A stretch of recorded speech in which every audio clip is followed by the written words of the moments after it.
Price Lord brothers and sisters. கர்த்தராகிய இயேசு கிறிஸ்துவின் மகா பரிசுத்த நாமத்தினால் எல்லோரையுமே வாழ்த்துகிறேன். நம்ம ஆதியாகமம் முதல் அதிகாரத்திலே வாசிக்கிறோம் 28வது வசனத்துல, நீங்கள் பலுகி பெருகி பூமியை நிரப்பி அதை கீழ்ப்படுத்தி எல்லாவற்றையும் ஆண்டு கொள்ளுங்கள் என்று தேவன் அவர்களை ஆசீர்வதித்தார் என்று எழுதியிருக்கிறது. சோ கர்த்தராகிய இயேசு கிறிஸ்து ஆதியிலே எல்லாவற்றையும் அவர் சிருஷ்டித்தார். வானத்தையும் பூமியையும் எல்லாவற்றையும் இயேசு கிறிஸ்து அவர் சிருஷ்டித்த அந்த நாளிலே அவர் மனிதனையும் சிருஷ்டித்து அவர் மனிதனை ஆசீர்வதித்தார் என்பதை நம்ம வாசிக்கிறோம். அப்படின்னா இந்த ஆசீர்வாதம் அப்படிங்கிற ஒரு காரியத்தை தான் மனிதன் நார்மலாவே நேச்சுரலாவே நாடுகிற ஒரு விஷயம்தான். ஆசீர்வாதத்தை தேடுவது தவறு கிடையாது. அதை சரியான விதத்தில் நாம் நாடி தேட வேண்டும் என்று வேதம் நமக்கு சொல்லிக் கொடுக்கிறது. முதலாவது தேவனுடைய ராஜ்யத்தையும் அவருடைய நீதியும் தேடுங்கள், அப்பொழுது இவைகள் எல்லாம் உங்களுக்கு கூட கொடுக்கப்படும் என்று வேதத்தில் எழுதி இருக்கிறது. இப்போ ஒரு சிலர் இப்ப புறஜாதிகளா இருக்கட்டும், இல்ல கிறிஸ்தவர்களிலே வேதம் அறியாதவர்களா இருக்கட்டும், ஒரு இடத்துக்கு போனா இது ஒரு ராசியான இடம் அப்படின்னு சொல்லுவாங்க. இல்ல ஒரு நபரை பார்த்து இவர் ரொம்ப ராசியான நபர், இந்த நபரை நான் சந்திச்ச பிறகு என்னுடைய தொழில் நல்லா இருந்துச்சு, இந்த சகோதரியை சந்திச்ச பிறகு என்னுடைய வாழ்க்கையில நல்லா இருந்துச்சு, நான் கல்யாணம் பண்ண பிறகு எனக்கு கர்த்தர் ஆசீர்வதிச்சாரு, இல்ல நான் இந்த சர்ச்சுக்கு போனேன், இந்த பாஸ்டரை பார்த்தேன், அதனால எனக்கு ஆசீர்வாதம் வந்துச்சு, இல்ல இந்த வீட்டுக்கு வந்த பிறகு எனக்கு ஒரு ஆசீர்வாதம் வந்துச்சு, இல்ல நான் இந்த ஊருக்கு நான் வேலையை மாத்திக்கிட்டு போனேன், இந்த ஊர்ல ஒரு ஆசீர்வாதம் இருக்குது, இல்ல நான் இந்த கம்பெனிக்கு போன பிறகுதான் நான் நல்லா இருக்கிறேன் அப்படின்னு ஆசீர்வாதங்களை ஒரு இடத்துல தேடலாம், ஒரு மனிதன்கிட்ட தேடலாம், இல்ல ஒரு பாஸ்டர்கிட்டயோ ஒரு சபையில தேடலாம், இல்ல நான் இந்த டைரக்ஷன்ல என்னோட வீட்டை மாத்தி அமைச்சேன். சில பேர் சொல்லுவாங்க, உங்களுக்கு இந்த வீடு ராசி இல்லைங்க, இது கிழக்கு பார்த்து இருந்தா நல்லா இருக்கும் அப்படின்னு சொல்லுவாங்க. இல்ல இந்த நேரத்துல நீங்க ஒரு வேலையை செஞ்சீங்கன்னா உங்களுக்கு நல்லா இருக்கும், இந்த நேரம் நல்ல நேரம், இந்த நேரம் கெட்ட நேரம், இதை பார்க்கிற கிறிஸ்தவர்களும் அநேகர் உண்டு. இல்ல இந்த கலர் தான் உங்களுக்கு ராசியான கலர், நீங்க இந்த கலர்ல ட்ரெஸ் போட்டீங்கன்னா உங்களுக்கு நல்லா இருக்கும், இல்ல இந்த கலர் மோதிரத்தை நீங்க போட்டீங்கன்னா நல்லா இருக்கும் அப்படின்னு ஆசீர்வாதங்களை தேடி ஓடக்கூடிய காரணங்கள் நிறையவே இருக்கிறது. ஆனால் கர்த்தருடைய வசனங்களுக்கு கீழ்ப்படிவது மட்டுமே நமக்கு ஆசீர்வாதங்களா ஆட்டோமேட்டிக்கா கொண்டு வந்து கொடுக்கும்னு வேதம் நமக்கு சொல்லி கொடுக்கிறது. இன்னைக்கு நாம் கர்த்தருடைய கிருபையோடு ஆராய்ந்து பார்க்க போகிறது, ஆசீர்வாதங்களும் சாபங்களும் எப்படி ஒரு மனிதனுக்கு வருகிறது. நாம் ஆசீர்வாதத்தை சுதந்திரிக்க வேண்டுமானால் நாம் எப்படி ஆசீர்வாதத்தை சுதந்திரிக்க வேண்டும் என்பதை குறித்து நம்ம இன்னைக்கு ஆராய்ந்து பார்க்கலாம். வாசிக்கலாம். முதலாவது வசனமாக உபாகமம் 28வது அதிகாரம் முதல் 2 வசனங்களை வாசிக்கலாம். Deuteronomy chapter 28 verses 1 to 2. இன்று நான் உனக்கு விதிக்கிற உன் தேவனாய கர்த்தருடைய கட்டளைகளின் படியெல்லாம் செய்ய நீ கவனமாய் இருக்கும்படிக்கு அவர் சத்தத்துக்கு உண்மையாய் செவி கொடுப்பாயானால் உன் தேவனாய கர்த்தர் பூமியில் உள்ள சகல ஜாதிகளிலும் உன்னை மேன்மையாக வைப்பார். நீ உன் தேவனாய கர்த்தரின் சத்தத்துக்கு செவி கொடுக்கும் போது இப்பொழுது சொல்லப்படும் ஆசீர்வாதங்கள் எல்லாம் உன்மேல் வந்து உனக்கு பலிக்கும். ஆமென். ஆமென். இங்க ஆசீர்வாதங்களை பத்தி கர்த்தர் என்ன சொல்றாரு? உபாகமம் 28ஆம் அதிகாரம் முதல் வசனத்துல பாதியில, அவர் சத்தத்திற்கு உண்மையாய் செவி கொடுப்பாயானால் உன் தேவனாகிய கர்த்தர் பூமியில் உள்ள சகல ஜாதிகளிலும் உன்னை மேன்மையாக வைப்பார். அப்ப அவர் அவருடைய பிள்ளைகளை மேன்மையாக வைப்பது எதுனாலே அப்படின்ற காரணத்தை பாத்தீங்கன்னா, கர்த்தருடைய சத்தத்திற்கு உண்மையா நம்ம செவி கொடுக்கணும், அவருடைய வார்த்தைக்கு நம்ம கீழ்ப்படியணும்.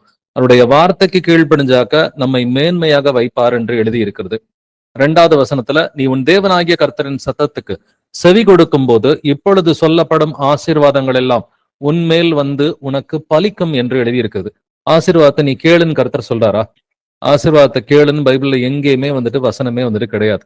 ஆசீர்வாதம் ஆட்டோமேட்டிக்கா கர்த்தருடைய பிள்ளைகளுக்கு, கீழ்ப்படுகிற பிள்ளைகளுக்கு வரும். கீழ்ப்படுகிறவர்களுக்கு ஆட்டோமேட்டிக்கா ஆசீர்வாதம் வரும், கீழ்ப்படியாதவர்களுக்கு ஆட்டோமேட்டிக்கா சாபம் வரும். நான் இந்த சபைக்கு போனேன், நான் இந்த பாஸ்டர்கிட்ட போனேன், அங்கெல்லாம் ஆசீர்வாதம் கிடையாது. எந்த சபைக்கு போனாலும் நீங்க கர்த்தருடைய வார்த்தைக்கு கீழ்ப்படிஞ்சா மட்டும்தான் உங்களுக்கு ஆசீர்வாதம். அதை நம்ம கேட்கவே வேணாம், இது ஆட்டோமேட்டிக்கா வரும். வேதம் சொல்கிறது, இப்பொழுது சொல்லப்படும் ஆசீர்வாதங்கள் எல்லாம் உன்மேல் வந்து உனக்கு பலிக்கும். இது ஆட்டோமேட்டிக்கா பலிக்கக்கூடிய ஒரு காரியமா இருக்குது. அதுக்கு நம்ம கீழ்ப்படிவதுதான் ஒரே ஒரு கண்டிஷன். சோ ஒவ்வொரு ஆசீர்வாதத்துக்கும், ஒவ்வொரு வாக்கு தத்துவத்துக்கும் ஒரு கண்டிஷன் வேதத்துல இருக்குது. சோ நீ உன் தேவனாகிய கர்த்தரின் சத்தத்துக்கு செவி கொடுக்கும் போது இதுதான் கண்டிஷன். ஆண்டவருடைய வார்த்தைக்கு நாம் கீழ்ப்படிந்து நடக்கும் பொழுது இந்த ஆசீர்வாதங்கள் எல்லாம் உன்மேல் வந்து உனக்கு பலிக்கும். நீங்க எவ்வளவோ இடத்துல ஆசீர்வாதத்துக்காக நீங்க பழைய வாழ்க்கையில ஓடி இருக்கிறதுக்கு வாய்ப்பு இருக்கு. வேதம் தெளிவா நமக்கு சொல்லி கொடுக்கிறது, ஆசீர்வாதத்துக்காக நம்ம எங்கேயுமே ஓட வேணாம், இருக்கிற இடத்துல இருந்து கர்த்தருடைய வார்த்தைக்கு நாம் கீழ்ப்படிந்தாலே அது போதுமானது. தொடர்ந்து வாசிக்கலாம். உபாகமம் 28ஆம் அதிகாரம் வசனங்கள் 3 முதல் 4 வரைக்கும். Deuteronomy chapter 28 verses 3 to 4. நீ பட்டணத்திலும் ஆசீர்வதிக்கப்பட்டிருப்பாய், வெளியிலும் ஆசீர்வதிக்கப்பட்டிருப்பாய். உன் கர்ப்பத்தின் கனியும் உன் நிலத்தின் கனியும் உன் மாடுகளின் பெருக்கமும் உன் ஆடுகளின் மந்தைகளும் ஆகிய உன் மிருக ஜீவன்களின் பலனும் ஆசீர்வதிக்கப்பட்டிருக்கும். ஆமென். ஆமென். நீ பட்டணத்திலும் ஆசீர்வதிக்கப்பட்டிருப்பாய், வெளியிலும் ஆசீர்வதிக்கப்பட்டிருப்பாய். எனக்கு இந்த ஊருக்கு வந்ததுனாலதான் ஒரு ராசி இருக்குன்னு பல பேர் சொல்லுவாங்க. அதெல்லாம் கிடையாது. கர்த்தருக்கு பிரியமானதை செய்யறவன் வந்துட்டு எந்த பட்டணத்துக்கு போனாலும் ஆசீர்வாதமா இருப்பான்.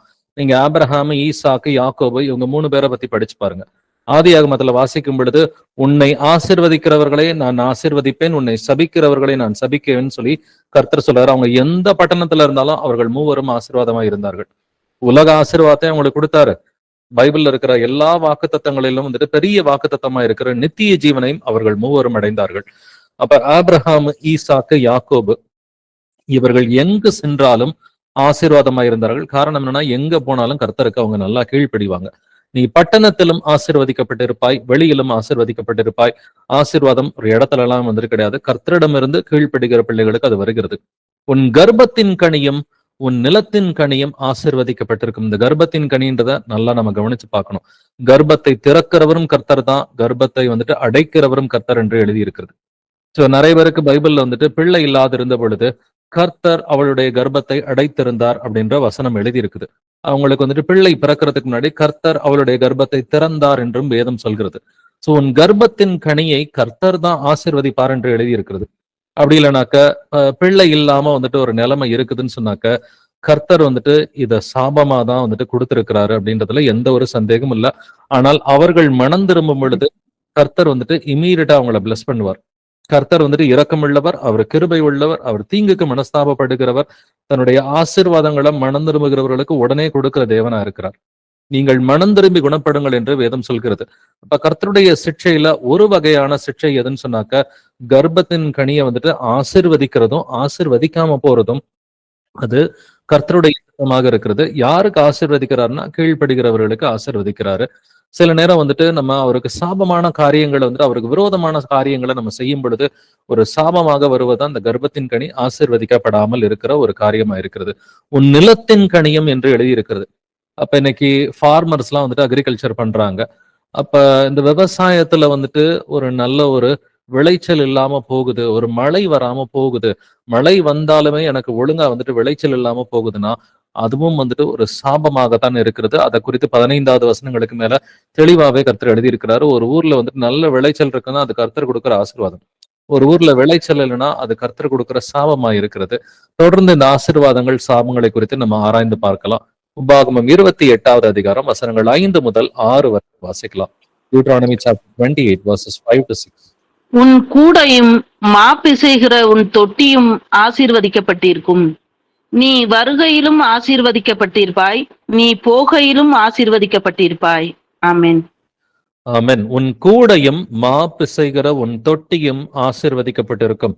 இப்ப நம்ம மாவெல்லாம் வீட்டுல பாத்திரங்கள்ல வச்சிருப்போம். உன்னோட பாத்திரத்துல வந்துட்டு மாவு குறையாமல் இருக்கும். இதுதான் பழைய ஏற்பாட்டுல ஆசீர்வாதமா தீர்க்கதரிசிகளே வந்துட்டு கொடுத்திருக்கிறாங்க. மாவு குறையாது, உன் வீட்டுல எண்ணெய் குறையாது அப்படிங்கிற ஆசீர்வாதத்தை. இது எதை குறிப்பிடுகிறது என்றால், நம்ம வீட்டுல வந்துட்டு சாப்பாட்டு பொருட்கள் வந்துட்டு போதுமான அளவுக்கு கர்த்தர் கொடுக்கிறார். அளவுக்கு அதிகமா இருக்குதோ இல்லையோ கர்த்தர் ஆசீர்வதித்து போதுமான அளவுக்கு கொடுக்கிறார். பட் இன்கேஸ் ஒரு வீட்டுல வந்துட்டு சாப்பாட்டுக்கே ரொம்ப குறைச்சலா இருக்குது அப்படின்னு சொன்னாக்க அவங்க கர்த்தருக்கு விரோதமா ஏதோ ஒரு காரியத்தை செஞ்சிருக்கிறாங்க. கர்த்தர் நீதிபரர் என்பதை நாம் எந்த சூழ்நிலையிலும் அறிக்கை செய்ய வேண்டும். நான் எதையுமே நம்ம கர்த்தருக்குரிய ஆங்கிள் தான் நம்ம பார்க்கணுமே ஒழிய நம்ம வந்துட்டு மாம்சத்துக்குரிய ஆங்கிள் எதையுமே வந்துட்டு பார்க்க கூடாது. ஸோ ஒரு வீட்டுல வந்துட்டு சாப்பாட்டுக்கு ஒரு குறைச்சல் இருக்குதுன்னு சொன்னா அங்க கர்த்தர் தான் வந்துட்டு அந்த ஆசீர்வாதத்தை தடை பண்ணி இருக்கிறார். நீ வருகையிலும் ஆசீர்வதிக்கப்பட்டு இருப்பாய், நீ போகையிலும் ஆசீர்வதிக்கப்பட்டு இருப்பாய். அப்ப வேதம் சொல்கிறது வந்துட்டு நம்ம நல்ல நேரம் கெட்ட நேரம்லாம் வந்துட்டு பார்க்க வேண்டிய அவசியம் நமக்கு வந்துட்டு கிடையாது. சோ தெளிவாவே கர்த்தர் சொல்றாரு, நீ வந்தாலும் நான் ஆசீர்வதிப்பேன், நீ போனாலும் ஆசீர்வதிப்பேன். இங்க பூனை குறுக்க போச்சு, கெட்ட நேரத்துல வந்துட்டு அதனாலதான் இப்படி அடிச்சு அப்படின்னு சாக்கு போக்கு சொல்வதற்கு இடம் இல்லை. இவை எல்லாமே கர்த்தருக்கு விரோதமான செயல்களா இருக்கிறது. நல்ல நேரம் கெட்ட நேரம் பாக்குறதெல்லாம் கர்த்தருக்கு விரோதமான செயல்களா இருக்கிறது. உங்க வீட்டுல ஒரு கல்யாணமே நடந்தாலும் நீங்க நல்ல நேரம் கெட்ட நேரம் எல்லாம் பார்க்க கூடாது. பார்த்தாக்க ஏசப்பாவுடைய பிள்ளைங்க இதெல்லாம் வந்துட்டு செய்ய மாட்டாங்க. அப்ப எப்படி ஆசீர்வாதங்கள் வருகிறது? கர்த்தருக்கு கீழ்ப்படியும் பொழுது இந்த உலக ஆசீர்வாதங்களையும் கர்த்தர் கொடுக்கிறார். ஆவிக்குரிய ஆசீர்வாதமா இருக்கிறத பரிசுத்தத்தையும் வந்துட்டு கர்த்தர் நமக்கு கொடுக்கிறாரு. அந்த பரிசுத்தத்தின் மூலமா நித்திய ஜீவனை சென்றடையக்கூடிய ஸ்லாக்கியத்தையும் கர்த்தர் நமக்கு கொடுக்கிறாரு. வாசிக்கலாம் உபாகமம் 28 7 டியூட்ரானமி 28:7. உனக்கு விரோதமாய் எழும்பும் உன் சத்துருக்களை கர்த்தர் உனக்கு முன்பாக முறியடிக்கப்படும்படி ஒப்பு கொடுப்பார். ஒரு வழியாய் உனக்கு எதிராக புறப்பட்டு வருவார்கள், 7 வழியாய் உனக்கு முன்பாக ஓடி போவார்கள். ஆமென். உனக்கு விரோதமாய் எழும்பும் உன் சத்துருக்களை கர்த்தர் என்ன செய்வாராம்? உனக்கு முன்பாக முறியடிக்கப்படும்படி ஒப்பு கொடுப்பார். இங்க கர்த்தர் தான் ஒப்பு கொடுக்கிறார். நீ ஜெபம் பண்ணக்கூடாது. ஆண்டவரே, என்னுடைய சத்துருக்களை நீங்க முறியடிங்க ஆண்டவரே, என் சத்துரு கெட்டு போகட்டும் ஆண்டவரே, அவன் வீணா போகட்டும் ஆண்டவரே, அவன் வெட்கப்பட்டு போகட்டும் ஆண்டவரே அப்படின்னு நாம ஜெபம் பண்ணா நம்ம கர்த்தருடைய பிள்ளைகளே கிடையாது. நாம வந்துட்டு சத்துருக்களை சிநேகிப்பதற்கு நாம் அழைக்கப்பட்டிருக்கிறோம். மத்தேயு 5 சொல்றது போல, உங்கள் சத்துருக்களை சிநேகியுங்கள், உங்களை சபிக்கிறவர்களை ஆசீர்வதியுங்கள், உங்களுக்கு தீமை செய்பவர்களுக்கு நீங்கள் நன்மை செய்யுங்கள் என்று வேதம் வந்துட்டு நமக்கு சொல்கிறது. அப்படின்னா சத்துருக்களை சிநேகிக்கணும், அவங்களுக்காக ஜெபம் பண்ணணுமே ஒழிய, ஆண்டவரே அவர்களுக்கு முன்னாடி நீர் என் தலையை உயர்த்தும் ஆண்டவரே, அதெல்லாம் நீ ஜெபிக்கவே தேவையில்ல. கர்த்தர் உன் தலையை உயர்த்தணும்னா அவர் ஆட்டோமேட்டிக்கா பண்ணுவார். கர்த்தர் உனக்கு நன்மை செய்யணும்னா அவர் ஆட்டோமேட்டிக்கா எப்பொழுது செய்ய வேண்டும் என்பது கர்த்தருக்கு தெரியும். அவருக்கு டைரக்ஷன்ஸ் கொடுக்கிறது நம்முடைய வேலை கிடையாது. உனக்கு விரோதமாய் எழும்பும் உன் சத்துருக்களை கர்த்தர் நிச்சயமா முறிவடிப்பாரு. எப்பனா நாம் நன்றாக கீழ்ப்படியும் பொழுது, நாம் கர்த்தராகிய இயேசு கிறிஸ்துவுக்கு அவருடைய கட்டளைகள் எல்லாவற்றிற்கும் நம்ம கீழ்ப்படியும் பொழுது இது ஆட்டோமேட்டிக்கா வருகிற ஆசீர்வாதமே ஒழிய, அப்ப உங்களுக்கு நிறைய எதிரிகள் வந்துட்டு இருக்கிறாங்க, நிறைய சத்துருக்கள் இருக்கிறாங்கன்னா நம்ம இன்னும் அந்த அளவுக்கு நம்ம சத்துருக்களை மன்னிச்சு அவங்களுக்காக ஜெபம் பண்ணலன்னு சொல்லி அர்த்தம். உங்களை சுத்தி யாராவது சத்துருக்கள் உங்களை நெருக்கிக்கிட்டே இருக்கிறாங்களா? நெருக்கிக்கிட்டே இருக்கிறாங்கன்னு சொன்னாக்க சத்துருக்கள் எல்லாம் மன்னிச்சு நம்ம ஜெபம் பண்ணலன்னு சொல்லி அர்த்தம். அவங்களோட மன்னிச்சு நீங்க ஜெபம் பண்ணும் பொழுது கர்த்தர் என்ன செய்வார்னா, உன் சத்துருக்களை கர்த்தர் உனக்கு முன்பாக முறியடிப்பார் என்று வேதம் சொல்கிறது. ஒண்ணு சத்துரு வந்து உங்கள்ட்ட சமாதானம் பண்ணி அவன் வந்துட்டு ஒரு சகோதரனா நண்பனா மாறிடுவான். அப்படி இல்ல, அவன் சமாதானத்துக்கு ரெடி இல்லைன்னா கர்த்தர் அவனை உங்களுடைய பார்வையிலிருந்து விரட்டி விடுவார். இது கீழ்ப்படுகிற பிள்ளைகளுக்கு கர்த்தர் கொடுக்கும் ஒரு ஆசீர்வாதமா இருக்கிறது. தொடர்ந்து வாசிக்கலாம். ஆதியாகமம் 12 ஜெனசிஸ் 12:3. உன்னை ஆசீர்வதிக்கிறவர்களை ஆசீர்வதிப்பேன், உன்னை சபிக்கிறவனை சபிப்பேன், பூமியில் உள்ள வம்சங்கள் எல்லாம் உனக்குள் ஆசீர்வதிக்கப்படும் என்றார். ஆமென். ஆமென். இது கர்த்தர் ஆபிரகாமுக்கு கொடுத்த வாக்கு தத்தமா இருக்கிறது. உன்னை ஆசீர்வதிக்கிறவர்களை நான் ஆசீர்வதிப்பேன் அப்படிங்கிறார். உன்னை சபிக்கிறவனை நான் சபிப்பேன். இந்த வாக்கு தத்தம் ஆபிரகாமுக்கு மட்டும் இல்லைங்க, இது நமக்கும் உண்டு. இயேசு கிறிஸ்துவை விசுவாசிப்பதன் மூலமா நமக்கும் இந்த வாக்கு தத்தம் உண்டாயிருக்கிறது. அப்படின்னா எப்பொழுது இந்த வாக்கு தத்தம் எனக்கு கிடைக்கும்? நீங்க முதல்ல எல்லாரையும் ஆசீர்வதிக்கணும், யாரையும் சபிக்க கூடாது. உங்களை சபிக்கிறவங்களை நீங்க ஆசீர்வதிக்கணும். உங்களை சபிக்கிறவங்களை நீங்க ஆசீர்வதிச்சீங்கன்னு சொன்னாக்க கர்த்தர் இந்த வாக்கு தத்தத்தை வந்துட்டு உங்களுக்கு சுதந்திரமா கொடுப்பாரு. பூமியில் உள்ள வம்சங்கள் எல்லாம் உனக்குள் ஆசீர்வதிக்கப்படும் அப்படின்ற மாதிரி நீங்க யார் யாருக்கெல்லாம் போய் சுவிசேஷம் அறிவிக்கிறீங்களோ, இயேசு கிறிஸ்துவை பத்தி நீங்க சொல்றீங்களோ வந்துட்டு அவர்கள் எல்லோருமே உங்கள் மூலமாய் ஆசீர்வாதத்தை பெறுவார்கள். வாசிக்கலாம் உபாகமம் 28 டியூட்ரானமி 28:8. கர்த்தர் உன் களஞ்சியங்களிலும் நீ கையிடும் எல்லா வேளையிலும் உனக்கு ஆசீர்வாதம் கட்டளையிடுவார். உன் தேவனாகிய கர்த்தர் உனக்கு கொடுக்கும் தேசத்திலே உன்னை ஆசீர்வதிப்பார். ஆமென். கர்த்தர் உன் களஞ்சியங்களிலும் நீ கையிடும் எல்லா வேளையிலும் உனக்கு ஆசீர்வாதம் கட்டளையிடுவார். நான் இந்த பிசினஸ் பண்ணேன், எனக்கு ஒத்து வரல, அடுத்து 2வது இந்த பிசினஸ் பண்ணேன், அதுவும் ஒத்து வரல, அடுத்து 3வது பண்ணேன், அதுவும் ஒத்து வரலன்ற மாதிரி தொடர்ந்து எதுவுமே வந்துட்டு ஆசீர்வாதமா இல்லைன்னு சொன்னா நான் கர்த்தருக்கு கீழ்ப்படியலைன்னு சொல்லி அர்த்தம். நம்ம தொடர்றதுல வந்துட்டு கர்த்தர் ஆசீர்வதிக்கிறாரு, கையிட்டு செய்யும் வேலைகள்ல வந்துட்டு ஆசீர்வாதம் இருக்குதுன்னு சொன்னா நம்ம கர்த்தருக்கு வந்துட்டு கீழ்ப்படுகிறோம்னு சொல்லி அர்த்தம். இப்ப அதுக்காக ஏன் பிரதர் அம்பானி நல்லா கீழ்ப்படுகிறானா அப்படின்ற ஒரு கேள்வியை வந்துட்டு நம்மளால கேட்க முடியும். உலகம் எல்லாவற்றையும் ஒருவன் ஆதாயமாக்கி கொண்டாலும் தன் ஆத்மாவை இழந்து போனால், தன் ஜீவனை இழந்து போனால் அதற்கு ஈடாக என்னத்தை கொடுக்க முடியும்? சோ பணத்தை வச்சு இந்த ஆசீர்வாதங்கள் கிடையாது. நம்பர் 1 நித்திய ஜீவன் தான் வந்துட்டு. நம்பர் 1 நித்திய ஜீவனோடு கூட மற்ற உலக ஆசீர்வாதங்களும் இருக்குதான்றதை நம்ம கவனிக்கணுமே ஒழிய, நித்திய ஜீவன் இல்லாதவன் எந்த ஆசீர்வாதத்தோட இருந்தாலும் அதை பத்தி வந்துட்டு நம்ம கவலைப்பட வேண்டிய அவசியம் இல்லை. சோ நித்திய ஜீவனுக்கு போகாதவர்களை குறித்து நாம வந்துட்டு கவலைப்படணும் அப்படின்ற அவசியம் நமக்கு வந்துட்டு கிடையாது. அப்படிப்பட்டவர்களை நீங்க சந்திச்சீங்கன்னு சொன்னாக்க அவர்களுக்காக முதலாவது நாம் ஜெபிக்க வேண்டும், அவர்களிடம் சுவிசேஷம் வந்துட்டு அறிவிக்க வேண்டும். சோ அப்ப முதல் காரியமா வந்துட்டு இந்த ஆசீர்வாதங்கள் எல்லாம் கர்த்தர் யாருக்கு கொடுக்கிறார்னா கர்த்தருக்கு கீழ்ப்படுகிறவர்களுக்கு கொடுக்கிறார். புறஜாதிகளுக்கு இந்த ஆசீர்வாதம் இருந்துச்சுன்னா நம்ம எந்த வசனத்தை பார்க்கணும்னா, கர்த்தர் நல்லாருக்கும் பொல்லாருக்கும் மழை பொழிய செய்கிற தேவனா இருக்கிறார். நல்லோர் மேலும் வந்துட்டு பொல்லாதவர்கள் மேலும் தமது கதிரவனை உதிக்க செய்கிற தேவனா இருக்கிறார். அவருக்கு எல்லாத்தையும் கொடுக்கிறார். ஆனா நித்திய ஜீவன் கீழ்ப்படுகிறவர்களுக்கு மட்டும்தான். அப்ப ஏசப்பாவுடைய வசனங்களுக்கு கீழ்ப்படிந்து நித்திய ஜீவனுக்கு செல்லும் ஆசையோட இருக்கிறவங்க யார் யாரெல்லாம் கீழ்ப்படுகிறாங்களோ அவங்களுக்கு நித்திய ஜீவனுக்குரிய ஆசீர்வாதமும் ஆவிக்குரிய ஆசீர்வாதமும் உண்டு. இந்த பூமிக்குரிய ஆசீர்வாதங்களை கர்த்தர் கொடுக்கிறார். வாசிக்கலாம். உபாகமம் 28ஆம் அதிகாரம் வசனங்கள் 9 முதல் 10 வரைக்கும் வாசிக்கலாம். Deuteronomy chapter 28 verses 9 to 10. நீ உன் தேவனாய கர்த்தரின் கட்டளைகளை கைக்கொண்டு அவர் வழிகளில் நடக்கும்போது கர்த்தர் உனக்கு ஆணையிட்டபடியே உன்னை தமக்கு பரிசுத்த ஜனமாக நிலைப்படுத்துவார். அப்பொழுது கர்த்தருடைய நாமம் உனக்கு தரிக்கப்பட்டது என்று பூமியின் ஜனங்கள் எல்லாம் கண்டு உனக்கு பயப்படுவார்கள். ஆமென். ஆமென். 10வது வசனத்தை கவனிக்கலாம். அப்பொழுது அப்படின்ற ஒரு கண்டிஷன் கொடுக்கப்பட்டிருக்கு. எப்பொழுதுன்றதை நம்ம பார்க்கணும். அப்பொழுது கர்த்தருடைய நாமம் உனக்கு தரிக்கப்பட்டது என்று பூமியின் ஜனங்கள் எல்லாரும் கண்டு உனக்கு பயப்படுவார்கள். அப்படின்னா கர்த்தருடைய நாமம் உங்களுக்கு தரிக்கப்பட்டிருக்குது அப்படின்றது பூமியின் ஜனங்களுக்கு எப்பொழுது தெரியும்? நீ உன் தேவனாகிய கர்த்தரின் கட்டளைகளை கை கொண்டு, முதல்ல கண்டிஷன் அதுதான். தேவனாகிய கர்த்தரின் இயேசு கிறிஸ்துவின் கட்டளைகளை நம்ம கை கொள்ளணும். அவர் வழிகளில் நடக்கும் பொழுது, கீழ்ப்படியும் பொழுது கர்த்தர் உனக்கு ஆணையிட்டபடியே உன்னை தமக்கு பரிசுத்த ஜனமாக நிலைப்படுத்துவார். நம்ம முதல்ல பரிசுத்த ஜனமா இருக்கும் பொழுது கர்த்தருடைய நாமம் நமக்கு இருக்குது. நம்ம எல்லாம் ஜீசஸ் நேம்ல பேப்டிசம் எடுத்த பிள்ளைங்கன்றத ஊரே தெரிஞ்சுக்கும். நம்ம இயேசு கிறிஸ்துவின் வசனங்களுக்கு நம்ம கீழ்ப்படிந்து நடக்கும் பொழுது கர்த்தர் நம்மை பரிசுத்த ஜனமாக வந்துட்டு அவர் இந்த பூமியிலே வந்துட்டு நிலைப்படுத்தும் பொழுது, இவங்கெல்லாம் இயேசுவின் நாமத்தினால ஞானஸ்நானம் எடுத்தவங்கன்னு சொல்லி நம்மை கண்டு அஞ்சும் ஒரு கூட்டம் இருக்கும்னு சொல்லி வேதம் நமக்கு சொல்லி கொடுக்கிறது. நாம யாருக்கும் பயப்பட வேண்டாம், நம்ம கர்த்தருக்கு மட்டும் பயந்தாக்க போதும். இயேசு கிறிஸ்து ஒருவருக்கு மாத்திரமே நம்ம வந்துட்டு பயத்தை செலுத்தணும். அதனாலதான் அவர் பயபக்திக்குரியவர் என்று வேதம் சொல்கிறது. ரெவரன்ஸ் அப்படின்ற வார்த்தை இருக்குது இல்லைங்களா? அந்த ரெவரன்ஸ்ன்றது பயபக்திக்கு உரியவர். அவர் தான் ரெவரண்ட். சோ ரெவரண்ட்னாக்க பயபக்திக்குரியவர், ரெவரன்ஸ் என்பது பயபக்தி. சோ நம்முடைய பயத்துக்கும் பக்திக்கும் உரியவர் கர்த்தராகி இயேசு கிறிஸ்து ஒருவர் மாத்திரமே என்பதை நம்ம விசுவாசிக்கணும். அப்படி விசுவாசித்து நம்ம அவருடைய வழிகளில் நடக்கும் பொழுது வந்துட்டு நமக்கு தீங்கு செய்யணும்னு நினைக்கிறவங்க கூட அவர்கள் நமக்கு பயப்படுவார்கள் என்று எழுதியிருக்கிறது.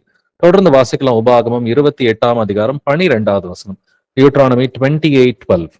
ஏற்ற காலத்தில் உன் தேசத்திலே மழை பெய்யவும் நீ கையிட்டு செய்யும் வேலைகளை எல்லாம் ஆசீர்வதிக்கவும் கர்த்தர் உமக்கு தமது நல்ல பொக்கிஷ சாலையாகிய வானத்தை திறப்பார். நீ அநேகம் ஜாதிகளுக்கு கடன் கொடுப்பாய், நீயோ கடன் வாங்காதிருப்பாய். ஆமென். ஆமென். ஏற்ற காலத்தில் உன் தேசத்திலே மழை பெய்யவும். அப்ப மழையை கொடுக்கறது கர்த்தர் தாங்க. இப்ப தொடர்ந்து ஒரு 2 வருஷமா மழை இல்லாம இருக்குதுன்னா கர்த்தர் வந்துட்டு மழையை நிப்பாட்டி வச்சிருக்கிறாரு. அந்த ஊர்ல ஜனங்கள்லாம் வந்துட்டு பரிசுத்தவான்களா இல்ல, அங்க பாவம் பெருகிட்டு இருக்கிறதுனால கர்த்தர் மழையை நிப்பாட்டுறாருன்னு சொல்லி அர்த்தம். நீ கையிட்டு செய்யும் வேலைகளை எல்லாம் ஆசீர்வதிக்கணும். நாம் கையிட்டு செய்யும் வேலைகளை ஆசீர்வதிக்கிறவர் கர்த்தராகிய இயேசு கிறிஸ்து. அதே போல நீ அநேகம் ஜாதிகளுக்கு கடன் கொடுப்பாய், நீயோ கடன் வாங்காதிருப்பாய். இன்னைக்கு இந்த கடன் தான் ஒரு பெரிய வந்துட்டு ஒரு பாரமா வந்துட்டு ஒரு சுமையா அநேக குடும்பங்கள்ல இருக்குது. குறிப்பா கிறிஸ்தவ குடும்பங்களையும் இந்த கடன் வந்துட்டு ஒரு பெரிய சுமையாக ஒரு பாரமாக இருக்கிறது. கடன் இருந்துச்சுன்னு சொன்னா அது சாபம்ன்றத வந்துட்டு வித்தவுட் மின்சிங் வேர்ட்ஸ் நம்ம சொல்லித்தான் ஆகணும். சோ கடன் ஒரு வீட்டுல இருக்குதுன்னு சொன்னா அது கண்டிப்பா கர்த்தர் கொடுக்கிற ஒரு சாபமாகத்தான் அங்கே வந்துட்டு கடன் இருக்கிறது அப்படின்றத நம்ம ஏத்துக்கிட்டு தான் வந்துட்டு ஆகணும். புதிய ஏற்பாட்டிலையும் அன்புங்கிற ஒரு காரியத்தை தவிர வேறு ஒன்றிலும் கடன் படாதிருங்கள் என்று வேதம் நமக்கு தெளிவாவே சொல்லி கொடுக்குது. அப்படின்னா கடன் இருக்குது அப்படின்னு சொன்னாக்க ஒரு சின்ன கடனா இருந்துச்சுனாக்கா ஒருவர் இன்னொருவருக்கு ஈஸியா உதவி செய்ய முடியும். ஒரு சபைக்குள்ளார ஒரு சகோதரனுக்கோ ஒரு சகோதரிக்கோ ஒரு சின்ன கடன் இருக்குது, அது வந்துட்டு ஒரு அடிப்படை தேவைகளுக்காக அவங்க கடன் வாங்கி இருக்கிறாங்க அப்படின்னு சொன்னாக்கா ஒருவர் இன்னொருவருக்கு உதவி செஞ்சு அந்த கடன்களை அடைச்சிடலாம். பட் அதை அடைக்க முடியாத ஒரு கடனா இருந்துச்சுன்னா நம்ம என்ன செய்ய முடியும்? ஒருத்தருக்கு வந்துட்டு 1 கோடி ரூபாய் கடன் அப்படின்னு சொல்லிட்டு ஒரு முறை ஒரு பிரேயர் ரிக்வஸ்ட்டுக்கு வந்தார். இன்னொருவர் 2 கோடி ரூபாய் எனக்கு கடன் சொல்லி பிரேயர் ரிக்வஸ்ட்டுக்காக வந்தார். அப்ப இந்த கடன்களை யாராவது அடைக்க முடியுமா? யாருமே அடைக்கவே முடியாது. அவர்கள் மனம் திரும்பி தான் வந்துட்டு இதுல இருந்து அவர்கள் விடுபட வேண்டும். சோ அநேக ஜாதிகளுக்கு கடன் கொடுக்கிற பிள்ளைகளா அவருடைய பிள்ளைகளை வந்துட்டு மாத்துவாரு. கடன் வாங்காத பிள்ளைகளா இருப்பாரு. கடன் இருந்துச்சுனாக்க அது கர்த்தர் கொடுக்கிற சாபமா இருக்கிறது. நம்ம கீழ்ப்படியலன்னு அர்த்தம். நம்ம மனம் திரும்பி அந்த கடன்ல இருந்து வந்துட்டு வெளியில வரணும். அது ஒரு சின்ன கடனா இருக்கிற பட்சத்துல அது வந்துட்டு சபையார் வந்துட்டு அதை வந்துட்டு பார்த்து அவங்களுக்கு உண்மையிலேயே அவங்க கீழ்ப்படுகிற குடும்பமா இருக்கிறாங்கன்னு சொன்னாக்க ஒரு 4 பேர் சேர்ந்து அந்த கடனை அடைச்சிடலாம். பட் அதுக்குமே ஒரு லிமிட் வந்துட்டு இருக்குது. என்ன லிமிட்ல வந்துட்டு இதை நம்ம செய்யறது, இது வந்துட்டு நம்முடைய சக்திக்கு உட்பட்டதா? இப்போ 1 கோடி 2 கோடி கடன்லாம் யாருக்கும் அடைக்கலாம் வந்துட்டு முடியாது. பட் ஏதோ வந்துட்டு அவங்க அடிப்படை தேவைகளுக்கு வாங்கியிருக்கிறாங்க. பட் அவங்க தங்களுடைய லக்ஸரிக்காக கடன் வாங்கியிருக்கிறாங்கன்னா அதை அடைக்க வேண்டிய கடமை நமக்கு கிடையாது. அவங்க என்னத்துக்காக கடன் வாங்கியிருக்கிறாங்க? ஒரு சாப்பாட்டுக்காக கடன் வாங்கியிருக்கிறாங்க, ஒரு அடிப்படை தேவைக்காக ஒரு கடன் வாங்கியிருக்கிறாங்கன்னு சொன்னா, ஒரு சின்ன கடனா இருக்கிற பட்சத்துல சமநிலை பிரமாணத்தின்படி அதை அடைக்க வேண்டிய கடமை வந்துட்டு அது சபையில இருக்கிற நல்ல வசதியா இருக்கிற ஒரு சிலருக்கு அந்த கடமையை கர்த்தர் கொடுத்திருக்கிறார். தொடர்ந்து வாசிக்கலாம். உபாகமம் 28ஆம் அதிகாரம் 14வது வசனம்.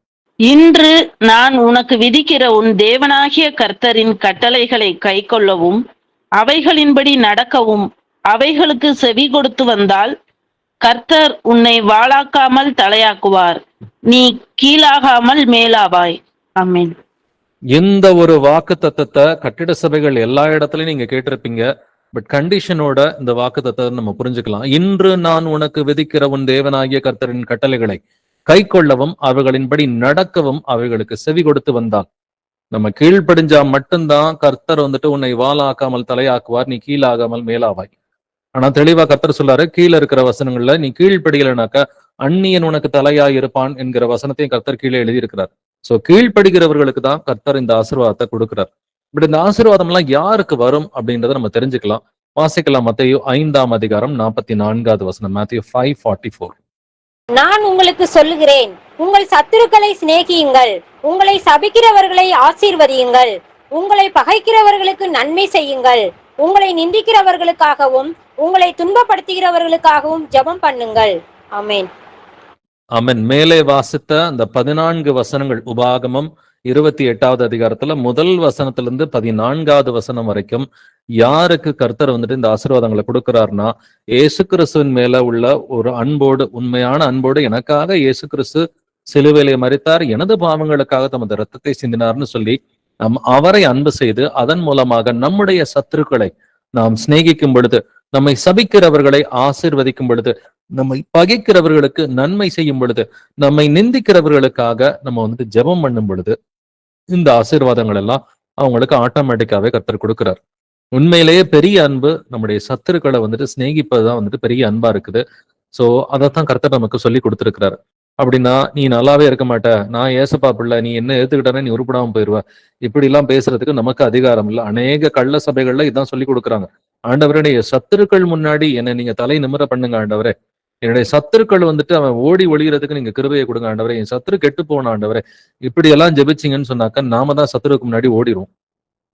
நாம சத்துருக்கு முன்னாடி வந்துட்டு நல்லா இருக்கணும்னா முதல்ல சத்துருக்களை வந்துட்டு சிநேகிக்கணும், சத்துருக்களை வந்துட்டு ஆசீர்வதிக்கணும், சபிக்கிறவர்களை ஆசீர்வதிக்கணும், பகைக்கிறவர்களுக்கு நன்மை செய்யணும், நம்மை நிந்திப்பவர்களுக்காக, துன்பப்படுத்துகிறவர்களுக்காக ஜெபம் செய்கிற பிள்ளைகளா நீங்க இருந்தா முதல்ல உங்க சத்துரு உங்களுக்கு நண்பனா மாறக்கூடிய கிருபையை கற்றுக் கொடுப்பார். இல்ல அவன் வந்துட்டு வணங்கா கழுத்தோட இருக்கிறானாக்கா அவன் உங்களுக்கு முன்னாடி வந்துட்டு அவன் முறிந்தோடும்படியாக கர்த்தர் வந்துட்டு செய்வார். நாம் வந்துட்டு ஆசீர்வதிக்கிற பிள்ளைகளா இருக்க வேண்டும். வாசிக்கலாம். ரோமர் 12ஆம் அதிகாரம் 14வது வசனம். ரோமன்ஸ் 12:14. உங்களை துன்பப்படுத்துகிறவர்களை ஆசீர்வதியுங்கள், ஆசீர்வதிக்க வேண்டியதே அன்றி சபையாதிருங்கள். ஆமென். ஆமென். உங்களை துன்பப்படுத்துகிறவர்களை ஆசீர்வதியுங்கள், ஆசீர்வதிக்க வேண்டியதை அன்றி சபியாதிருங்கள். சோ உங்களை கஷ்டப்படுத்துறவங்க உங்க கணவரா இருக்கலாம், உங்க மனைவியா இருக்கலாம், உங்க நாத்தனாரா இருக்கலாம், உங்களுடைய மாமியாரா வந்துட்டு இருக்கலாம். யாரா இருந்தாலும் ஆபீஸ்ல யாராவது ஒரு மேனேஜர் உங்களை துன்பப்படுத்துறாங்கன்னு சொன்னா அவர்களை ஆசீர்வதியுங்கள், அவர்களுக்காக ஜெபம் செய்யுங்கள். அப்படி நீங்க செய்யும் பொழுதுதான் நீங்க இயேசுவுக்கு பிள்ளைகளா இருக்கிறீங்கன்றத அவர் வந்துட்டு கிளியராவே சாட்சியோட அவருக்கு தெரியணும். அவருக்கு நீங்க செய்ய போறது எல்லாமே தெரியும், ஃபியூச்சர்ல நீங்க செய்ய போறது அத்தனையுமே இயேசுவுக்கு தெரியும். இருந்தாலும் எல்லாமே மெமரி புக்ல, ஞாபக புஸ்தகத்துல ரெக்கார்ட் ஆகணும். ஞாபக புஸ்தகத்துல ரெக்கார்ட் ஆகணுன்றதுக்காக தான் கர்த்தர் வந்துட்டு சில சூழ்நிலைகளை நமக்கு ஏற்படுத்துறாரு. நம்ம கீழ்ப்படுகிறோமா இல்லையான்னு பாக்குறதுக்காக சில சூழ்நிலைகளை நமக்கு ஏற்படுத்துறதுக்கு காரணம் வந்துட்டு எல்லாமே சாட்சியோட ரெக்கார்ட் ஆகணும். சோ நமக்கு யாராவது துன்பம் கொடுக்குறாங்களா, முதல்ல அவங்களை வந்துட்டு ஆசீர்வதிங்க, அவங்களுக்காக ஜெபம் பண்ணுங்க. தொடர்ந்து வாசிக்கலாம். இது அப்போஸ்தலர்கள் எப்படி செய்தார்கள்ன்றதை பார்க்கலாம். 1 கொரிந்தியர் 4ஆம் அதிகாரம் 12வது வசனம் வாசிக்கலாம். 1 Corinthians 4:12. எங்கள் கைகளினாலே வேலை செய்து பாடுபடுகிறோம், வையப்பட்டு ஆசீர்வதிக்கிறோம், துன்பப்பட்டு சகிக்கிறோம். ஆமென். எங்கள் கைகளினாலே வேலை செய்து பாடுபடுகிறோம். ஒரு ஊழியக்காரன் வேலை செஞ்சுதான் வந்துட்டு அவன் ஊழியம் பார்க்கணும். 2வது வையப்பட்டு ஆசீர்வதிக்கிறோம். அப்போஸ்தலர்கள் அவங்க சொல்ல மட்டும் செய்யலங்க, அவங்க சொன்னதை செஞ்சாங்க. வையப்பட்டு அவங்க திட்டு வாங்கும் பொழுது மத்தவங்களை அவங்க ஆசீர்வதிச்சாங்க.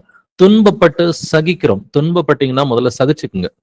கர்த்தர் சிக்ஷையை கொடுத்தாருன்னா சகிச்சுக்குங்க. வையப்படும் பொழுது மத்தவங்க உங்களை திட்டுறாங்களா, அவங்கள ஆசீர்வதிங்க. இதைத்தான் வந்துட்டு கர்த்தரும் நமக்கு சொல்லிக் கொடுத்தாரு, அவருடைய சீஷர்களும் நமக்கு சொல்லிக் கொடுத்தாங்க. இங்க வந்துட்டு ரோமர்ல வந்துட்டு பவுல் எழுதுனதை பார்த்தோம், 1 கொரிந்தியர்லயும் பவுல் எழுதுனதை வந்துட்டு நம்ம வாசித்தோம். இப்ப பேதுரு சொல்றதையும் கேட்கலாம். 1 பேதுரு 3ஆம் அதிகாரம் 9வது வசனம் வாசிக்கலாம். 1 Peter 3:9. தீமைக்கு தீமையையும் உதாசனத்துக்கு உதாசனத்தையும் சரிக்கட்டாமல் அதற்கு பதிலாக நீங்கள் ஆசீர்வாதத்தை சுதந்திரித்துக் கொள்ளும்படி அழைக்கப்பட்டிருக்கிறவர்கள் என்று அறிந்து ஆசீர்வதியுங்கள். ஆமென். தீமைக்கு தீமைய செய்யாதீங்கன்னு கர்த்தர் சொல்றாரு. உங்களை யாராவது உதாசீனப்படுத்தினாக்க நீங்க பதிலுக்கு வந்துட்டு உதாசீனத்தை சரி கட்டாமல் அதற்கு பதிலாக நீங்கள் ஆசீர்வாதத்தை சுதந்திரித்துக் கொள்ளும்படி அழைக்கப்பட்டிருக்கிறவர்கள் என்று அறிந்து, எந்த ஆசீர்வாதத்தை நம்ம சுதந்திரிக்கும்படி அழைக்கப்பட்டிருக்கிறோம்? நித்திய ஜீவன் என்கிற ஆசீர்வாதம் இல்லைங்களா? நம்ம 1 யோவான் 2ஆம் அதிகாரத்துல வாசிக்கிறோம், நித்திய ஜீவனை அளிப்பேன் என்பதை கர்த்தர் நமக்கு செய்த வாக்குத்தத்தமா இருக்கிறது.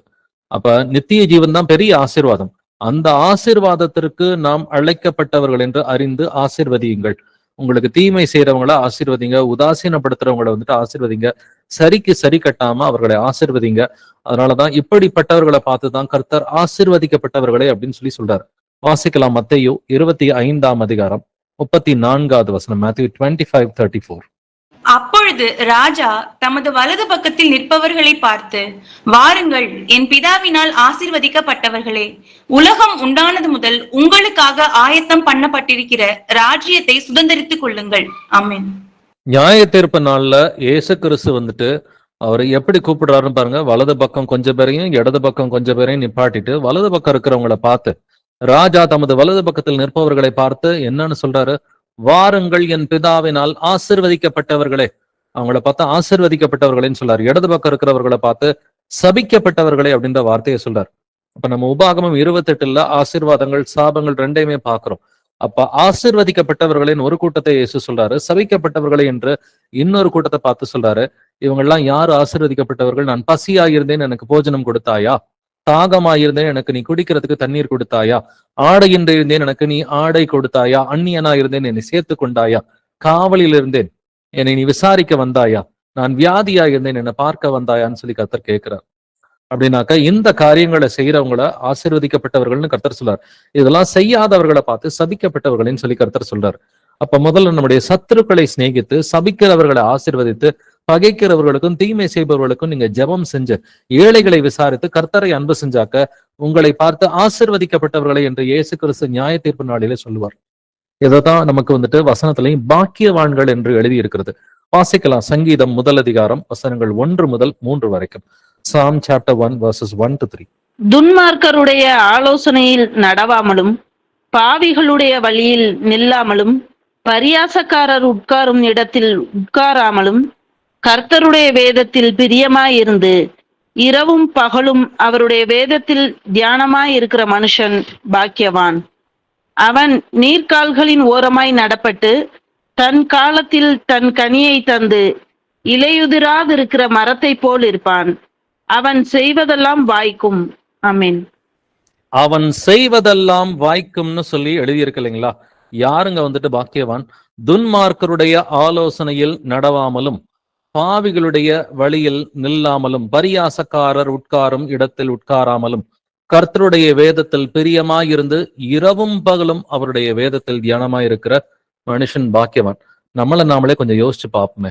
ராத்திரி பகலா ஏசப்பாவுடைய வசனங்களை நம்ம தியானம் பண்றோமா? இரவும் பகலும் அவருடைய வேதத்தில் தியானமாயிருக்கிற மனுஷன் பாக்கியவான்க. நம்ம இரவும் பகலும் கர்த்தருடைய வேதத்துல தியானமா இருக்கிறோமா? எதை சிந்திச்சாலும் கர்த்தருடைய வேதத்தின்படி சிந்திக்கிறோமா? அவருக்கு பிடிக்காத சிந்தனைய இயேசுவின் நாமத்தினால நம்ம விரட்டுறோமா? நம்மை நாமே நிதானித்து அறிவோம். இப்படிப்பட்டவர்களை பார்த்துதான் பாக்கியவான்கள். அவன் நீர்க்கால்களின் ஓரமாய் நடப்பட்டு தன் காலத்தில் தன் கனியை தந்து, அப்படின்னா கனி கொடுக்கிற பிள்ளைகளா நம்ம இருக்கிறோமா? இரவும் பகலும் வேதத்துல வந்துட்டு நீங்க பிரியமா இருந்து துன்மார்க்கரோட நீங்க சேராம பாவிகளோட நிக்காம பரியாசக்காரரோட உட்கார்ந்து நாமளும் பரியாசம் செய்யாமல் கர்த்தருடைய வேதத்தில் நம்ம பிரியமா இருந்து இரவும் பகலும் நீங்க வந்துட்டு வேதத்தில் தியானமா இருந்தீங்கன்னா முதல்ல பாக்கியவானா இருப்பீங்க, 2வது கனி கொடுப்பீங்க.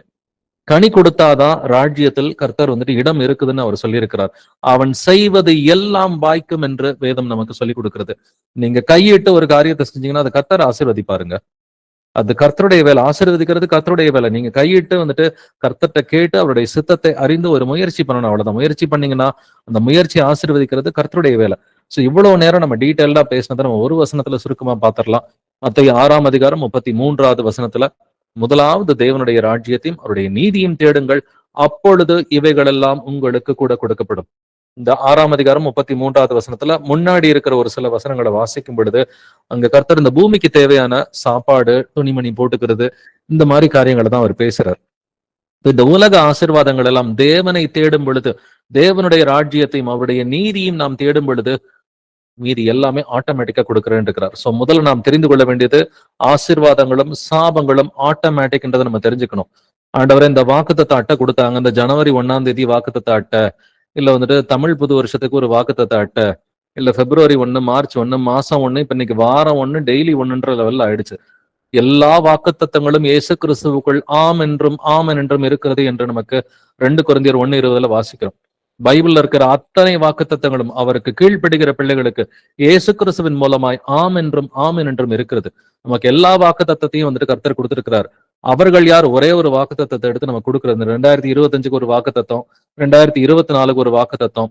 அதை நாம் செஞ்சிருக்கிறோம், அதுல பங்கெடுத்திருக்கோம்னா முதலாவது நாம் மனம் திரும்ப வேண்டும். பிரதர்ஸ் அண்ட் சிஸ்டர்ஸ், இந்த மாதிரி யாராவது எனக்கு ஒரு வாக்குத்தத்தம் கொடுப்பாங்களா, யாராவது எனக்கு ஒரு ஆசீர்வாதம் வசனம் சொல்ல மாட்டாங்களா அப்படின்னு நாம் காத்துக்கிட்டு இருந்த நாட்களுக்காக நாம் உண்மையிலே நாம் மனம் திரும்ப வேண்டும். இந்த ஆசீர்வாதங்களும் சாபங்களும் ஆட்டோமேட்டிக்னு சொல்லி தெளிவா ஒரு வசனம் சொல்கிறது.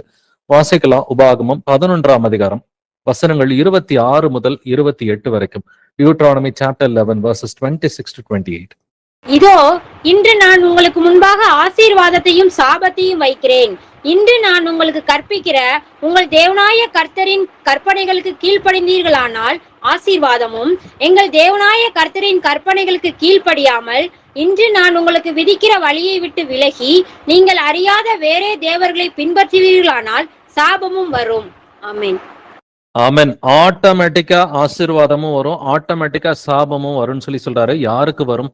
இன்று நான் உங்களுக்கு முன்பாக ஆசீர்வாதத்தையும் சாபத்தையும் வைக்கிறேன். மோசே வந்துட்டு இஸ்ரவேல் ஜனங்கள் முன்னாடி பேசுறதுதான். உனக்கு முன்னாடி நான் ஆசீர்வாதத்தையும் வைக்கிறேன், சாபத்தையும் வைக்கிறேன். இன்று நான் உங்களுக்கு கற்பிக்கிற உங்கள் தேவனாகிய கர்த்தரின் கற்பனைகளுக்கு கீழ்ப்படிந்தீர்கள் ஆனால் உங்களுக்கு ஆசீர்வாதம் வரும்னு சொல்றான். நீ கீழ்ப்படிஞ்சா உனக்கு ஆசீர்வாதம் வரும். 28வது வசனத்துல, எங்கள் தேவனாகிய கர்த்தரின் கற்பனைகளுக்கு கீழ்ப்படியாமல் இன்று நான் உங்களுக்கு விதிக்கிற வழியை விட்டு விலகி நீங்கள் அறியாத வேறே தேவர்களை பின்பற்றுவீர்களானால் சாபமும் வரும்.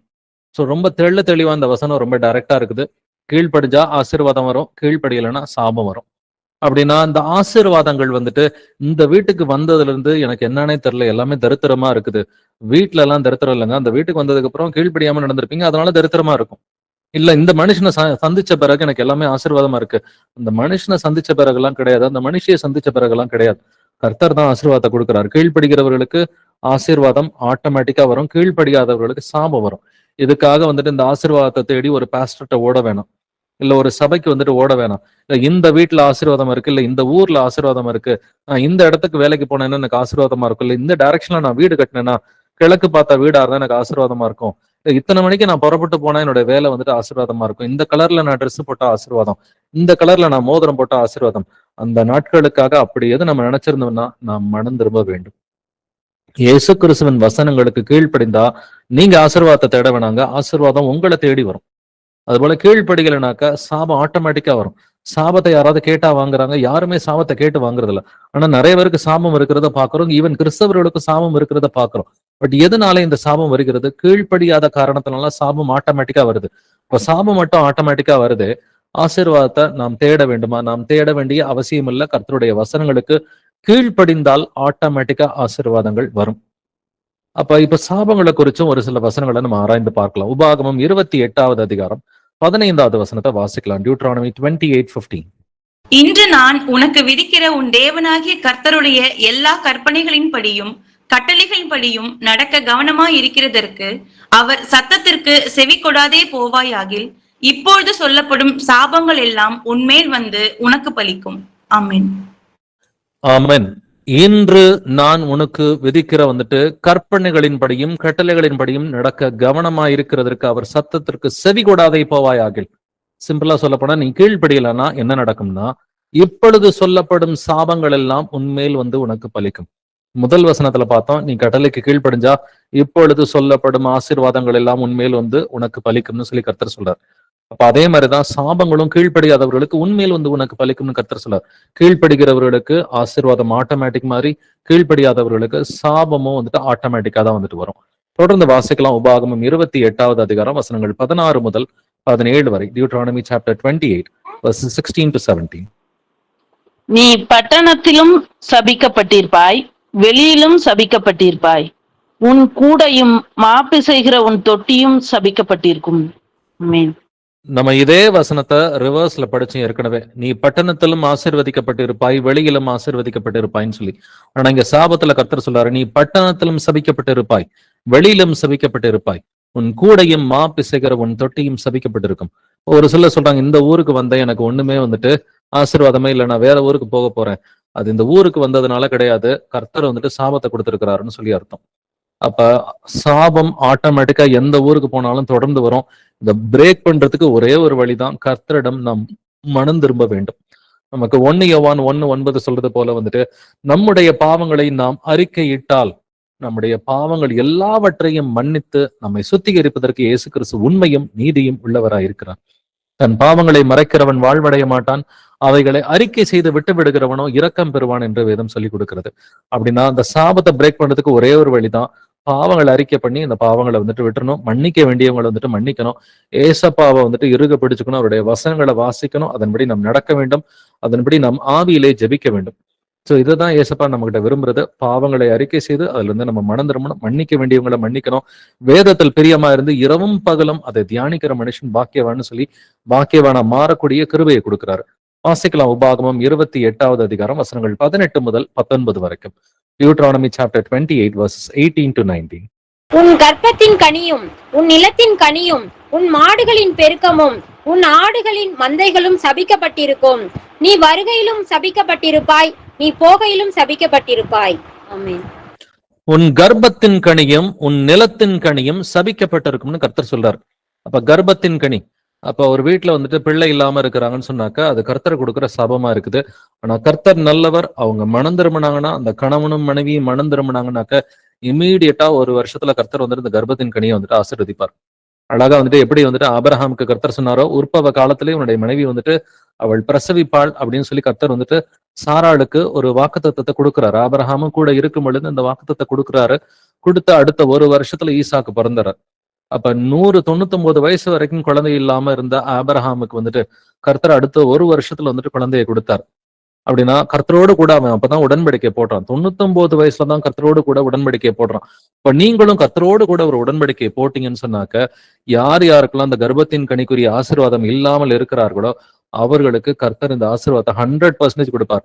நம்முடைய தேவன் அவர் நேற்றும் இன்றும் என்றும் மாறாத தேவன். அவர் ஆபிரகாமின் தேவன், ஈசாக்கின் தேவன், யாக்கோபின் தேவன். ஆபிரகாமுக்கு பிள்ளை இல்லாம இருந்தப்ப கர்த்தர் பிள்ளையை கொடுத்தார். ஈசாக்குக்கு பிள்ளை இல்லாம இருந்தப்ப கர்த்தர் பிள்ளையை கொடுத்தார். யாக்கோபுக்கு ராக்கேலுக்கு பிள்ளை இல்லாதப்ப, யாக்கோபினுடைய மனைவி ராக்கேலுக்கு பிள்ளை இல்லாம இருந்தப்ப கர்த்தர் பிள்ளையை கொடுத்தார்.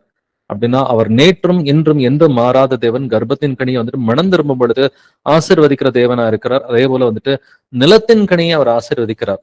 இப்ப அக்ரிகல்ச்சர்ல யாராவது விவசாயம் பண்றாங்கன்னா அதை ஆசீர்வதிப்பாரு. அதுக்கு பதிலாக நம்ம எல்லாம் வேலை பார்க்கறோம்னா நம்முடைய வேலைகளை கர்த்தர் ஆசீர்வதிப்பாரு. எப்பொழுதுனா கீழ்ப்படியும் பொழுது. கீழ்ப்படிகளனா அது சபிக்கப்பட்டிருக்கும் என்று எழுதியிருக்கிறது. வாசிக்கலாம். ஆதியாகமம் 1 அதிகாரம் 28வது வசனம். ஜெனசிஸ் 1:28. பின்பு தேவன் அவர்களை நோக்கி, நீங்கள் பலுகி பெருகி பூமியை நிரப்பி அதை கீழ்ப்படுத்தி சமுத்திரத்தின் மச்சங்களையும் ஆகாயத்து பறவைகளையும் பூமியின் மேல் நடமாடுகிற சகல ஜீவ ஜந்துக்களையும் ஆண்டு கொள்ளுங்கள் என்று சொல்லி தேவன் அவர்களை ஆசீர்வதித்தார். ஆமென். தேவன் அவர்களை ஆசீர்வதித்தார். கர்த்தர் இந்த பூமியிலே மனிதனுக்கு கொடுத்த முதல் ஆசீர்வாதம் எதுங்க? நீங்கள் பலுகி பெருகி பூமியை நிரப்பி எல்லாவற்றையும் ஆண்டு கொள்ளுங்கள் அப்படின்னு சொல்லி சொல்றார். அப்ப பலுகி பெருகி பூமியை நிரப்புவதற்காக தான் நாம் அழைக்கப்பட்டிருக்கிறோம். அப்படின்னா கர்ப்பத்தின் கனிக்குரிய ஆசீர்வாதம் இல்லைன்னாக்கா அந்த அடிப்படையான ஆசீர்வாதத்தை கர்த்தர் இப்போதைக்கு நிப்பாட்டி வச்சிருக்கிறாரு, விலக்கி வச்சிருக்கிறாருன்னு சொல்லி அர்த்தம். அப்ப அதையும் பெற்றுக்கொள்வதற்கு அவர்கிட்ட நம்ம மனம் திரும்பினாக்க போதும். கர்த்தர் நல்லவருங்க. கர்த்தர் மிகவும் நல்லவர். அவர் நீதிபரரா இருக்கிறார். பாவங்கள் இருக்கும் பொழுது அவர் சபிப்பாரு, அடிப்பாரு, சிக்ஷையை கொடுப்பாரு, தண்டனைகளை கொடுப்பாரு. பாவத்துக்கு நம்ம மனம் திரும்பிட்டோம்னு சொன்னாக்க எப்படி நினைவு பட்டணத்தை காப்பாத்தினாரோ அதே மாதிரி கர்த்தர் நம்மையும் காப்பாற்றுகிற தேவனா இருக்கிறார். அந்த தடைபட்டு இருக்கிற எல்லா ஆசீர்வாதங்களையும் அவர் திரும்பவும் கொடுக்கிற தேவனா இருக்கிறார். வாசிக்கலாம் உபாகமம் 28ஆம் அதிகாரம் வசனங்கள் 20 முதல் 21 வரைக்கும். Deuteronomy chapter 28 verses 20 to 21. என்னை விட்டு விலகி நீ செய்து வருகிற உன் துர்க்கிரியைகளின் நிமித்தம் சீக்கிரத்தில் கெட்டுப்போய் அழியும் மட்டும் நீ கையிட்டு செய்கிறதெல்லாவற்றிலும் கர்த்தர் உனக்கு சாபத்தையும் சஞ்சலத்தையும் கேட்டையும் வரப்பண்ணுவார். நீ சுதந்தரிக்கும் தேசத்தில் கர்த்தர் உன்னை நிர்மூலமாக்கும் மட்டும் கொள்ளை நோய் உன்னை பிடித்து கொள்ள பண்ணுவார். ஆமென். கர்த்தருக்கு கீழ்ப்படியலனா என்ன நடக்கும்னா, நீ கையிட்டு செய்கிற எல்லாவற்றிலும் கர்த்தர் உனக்கு சாபத்தையும் சஞ்சலத்தையும் கேட்டையும் வர பண்ணுவார். ஒரு சிலர் சொல்லுவாங்க, நான் எந்த வேலை பார்த்தாலும் எனக்கு வந்துட்டு எதுவுமே ஆசீர்வாதமா இருக்க மாட்டேங்குது. காரணம் என்னன்னா, அந்த ஆசீர்வாதத்தை தடுக்கிறது கர்த்தர் தான். கர்த்தர் தான் அங்க சாபத்தை கொடுக்குறாரு. மனம் திரும்பும் பொழுது ஆசீர்வாதத்தை பெற முடியும். அதுபோல கொள்ளை நோய், கொரோனா வைரஸ் எல்லாம் வந்துச்சு இல்லைங்களா? கொரோனா வைரஸ் வந்து அநேகரை வந்துட்டு பிடிச்சுக்கிச்சு. கிறிஸ்தவர்களிலும் அநேகர் கொள்ளை நோயினால வந்துட்டு அகப்பட்டார்கள். வந்துட்டு உங்களுக்கு தெரிஞ்சவங்களும் யாராவது வந்துட்டு இந்த கொள்ளை நோயால பிடிக்கப்பட்டிருப்பாங்க. கர்த்தர் யாருக்கு கொள்ளை நோயை கொடுக்கிறாரு? கீழ்ப்படியாதவர்களுக்கு தான் கொள்ளை நோயை கொடுக்கிறார். நீ சுதந்தரிக்கும் தேசத்தில் கர்த்தர் உன்னை நிர்மூலமாக்க மட்டும் கொள்ளை நோய் உன்னை பிடித்து கொள்ள பண்ணுவார். இப்ப பிரதர், எனக்கு கொள்ளை நோய் வந்துருச்சு, அப்ப நான் துன்மார்க்கனா? கர்த்தர் நல்லவர். அதை நம்ம வந்துட்டு புரிஞ்சுக்கணும். கர்த்தருடைய வசனம் மாறாதது. எனக்கு வந்துட்டு கொள்ளை நோய் வந்தாலும் நான் துன்மார்க்கன் தான் அப்படின்ற அந்த தாழ்மையான இருதயம் ஒவ்வொருவருக்கும் இருக்க வேண்டும். இப்ப இந்த சொல்லப்படுகிற சாபங்கள்ல ஏதாவது எனக்கு இருந்துச்சுனாக்கா நான் கர்த்தருக்கு கீழ்ப்படியலன்னு சொல்லி அர்த்தம். அப்ப அந்த ஆங்கிள் தான் நம்ம பார்க்கணுமே ஒழிய, நம்ம மற்றவர்களை நியாயம் தீர்க்கிற ஆங்கிள் வந்துட்டு இதை பார்க்கணுன்ற அவசியம் இல்லை. இது எனக்கு இருக்குதா, என்னோட ஃபேமிலிக்கு இருக்குதா, இந்த சாபங்கள்ல ஏதாவது ஒண்ணு இருந்துச்சுன்னா நான் மனம் திரும்பிக்கணும், அவ்வளவுதான். இல்ல சாபங்கள் இல்லைன்னா கர்த்தருக்கு ஸ்தோத்திரம், கர்த்தர் வந்துட்டு எனக்கு கிருபையா என்ன மீட் எடுத்துட்டாருன்னு சொல்லி நம்ம இன்னும் பரிசுத்தமா இருக்கிறோம், மேலும் பரிசுத்தமாகட்டும் என்று முன்னேறி போக வேண்டியதுதான். இதெல்லாம் நம்ம பாதைகள்னு சொல்லி கர்த்தர் நமக்காக இந்த பைபிள் ஸ்டடியை கொடுக்கல. நாம் நிதானித்து அறிய வேண்டிய காரியங்கள். நம்ம பலருக்கு சுவிசேஷம் அறிவிக்கிற ஒரு இடத்துல இருக்கிறோம். நம்ம எல்லோருமே சீஷர்கள் ஆகிருந்து பலருக்கு சுவிசேஷம் அறிவிக்கிற ஒரு இடத்துல இருக்கிறோம். இப்ப நிறைய பேர் சாபத்துல இருப்பாங்க. இருக்கும் பொழுது அதை எப்படி நம்ம வந்துட்டு தெரிஞ்சுக்கிறது, எப்படி தெரிஞ்சுக்கிட்டு அவங்களுக்கு வந்துட்டு நல்ல ஒரு கவுன்சிலிங் பரிசுத்தாவினால ஏவப்பட்டு கொடுக்கறதுக்கு இந்த வசனங்கள் எல்லாமே நமக்கு உதவியா இருக்கும். அப்ப கொள்ளை நோய் ஒருத்தருக்கு வந்திருக்குது அப்படின்னு சொன்னா அந்த ஒரு காலகட்டத்துல அவங்க கர்த்தருக்கு கீழ்ப்படியலன்னு சொல்லிதான் வந்துட்டு அர்த்தம். தொடர்ந்து வாசிக்கலாம் உபாகமம் 28ஆவது அதிகாரம் 22வது வசனம். டியூட்ரானமி 28:22. கர்த்தர் உன்னை ஈலையினாலும் காய்ச்சலினாலும் உஷ்ணத்தினாலும் எரிபந்தத்தினாலும் வறட்சியினாலும் கற்காயினாலும் விஷ பனியினாலும் வாதிப்பார். நீ அழியும் மட்டும் இவைகள் உன்னை பின்தொடரும். ஆமென். கர்த்தர் வந்துட்டு கீழ்ப்படியாதவர்களை என்ன பண்ணுவாராம்? ஈழையினாலும் காய்ச்சலினாலும் வாதிப்பார்னு சொல்லி எழுதியிருக்கு. இப்ப என்னைக்காவது ஒரு நாள் ஏதோ வருஷத்துக்கு ஒரு தடவை 2 தடவை காய்ச்சல் வருதுன்னா ஓகே. ஒரு சிலர் ரெகுலராகவே எனக்கு ஃபீவரா இருக்குது, நான் தொடர்ந்து ஒரு டைஃபாய்டுல இருக்கிறேன், தொடர்ந்து ஒரு ஜாண்டிஸ்ல வந்துட்டு பல நாட்களா இருக்கிறேன்னு சொன்னா அது சாபம் அப்படின்றத நம்ம நல்லாவே வந்துட்டு புரிஞ்சுக்கணும். அது யாரா இருந்தாலும் வந்துட்டு கர்த்தர் அவர்களுக்கு நீதி உள்ளவரா தான் இருக்கிறாரு, நல்லவரா தான் எல்லாருக்குமே அவர் இருக்கிறாரு. நல்லாருக்கும் பொல்லாருக்கும் மழை பொழிய செய்கிற தேவனா இருக்கிறார். அப்படின்னா இப்ப ரெகுலரா வந்துட்டு ஒரு லாங் ஃபீவர் இருக்கு, ஒரு மாசமா காய்ச்சல் இருக்கு, 2 மாசமா காய்ச்சல் இருக்கு, இல்ல ஒரு பெரிய டைஃபாய்டு மாதிரியோ ஜாண்டிஸ் மாதிரியோ இருக்குதுன்னா கர்த்தர் நல்லவர், நம்ம கீழ்ப்படி அதனால அதை கொடுத்திருக்கிறாரு. மனம் திரும்பினாக்க அந்த சாபம் இம்மீடியட்டா கர்த்தர் வந்துட்டு அந்த சாபத்தை எடுத்து போட்டுருவார். வாசிக்கலாம் உபாகமம் 28ஆவது அதிகாரம் வசனம் 25. டியூட்ரானமி 28:25. உன் சத்துருக்களுக்கு முன்பாக நீ முறியடிக்கப்படும்படி கர்த்தர் செய்வார். ஒரு வழியாய் அவர்களுக்கு எதிராக புறப்படுவாய், 7 வழியாய் அவர்களுக்கு முன்பாக ஓடி போவாய். நீ பூமியில் உள்ள எல்லா ராஜ்யங்களிலும் சிதறுண்டு போவாய். ஆமென். உன் சத்துருக்களுக்கு முன்பாக நீ முறியடிக்கப்படுவாய் அப்படின்னு கர்த்தர் சொல்றாரு. எப்பொழுது? கீழ்ப்படியாம இருக்கும் பொழுது. நமக்கு இந்த சத்துருக்களுடைய லிஸ்ட் அதிகமாகிக்கிட்டே போகுதா அப்படின்றத யோசிச்சு பார்க்கணும். நமக்கு சத்துருக்களுடைய லிஸ்ட் அதிகமாகிட்டே போகுது அப்படின்னு சொன்னாக்க நம்ம கர்த்தருக்கு கீழ்ப்படியலைன்னு சொல்லி அர்த்தம். இல்ல நம்முடைய சத்துருக்களுக்கு நம்ம பயப்படுறோம் அப்படின்னு சொன்னாக்க நம்ம கர்த்தருக்கு கீழ்ப்படியலைன்னு அர்த்தம். இதுக்கு பெஸ்ட் மருந்து மத்தேயு 5:44 தான்.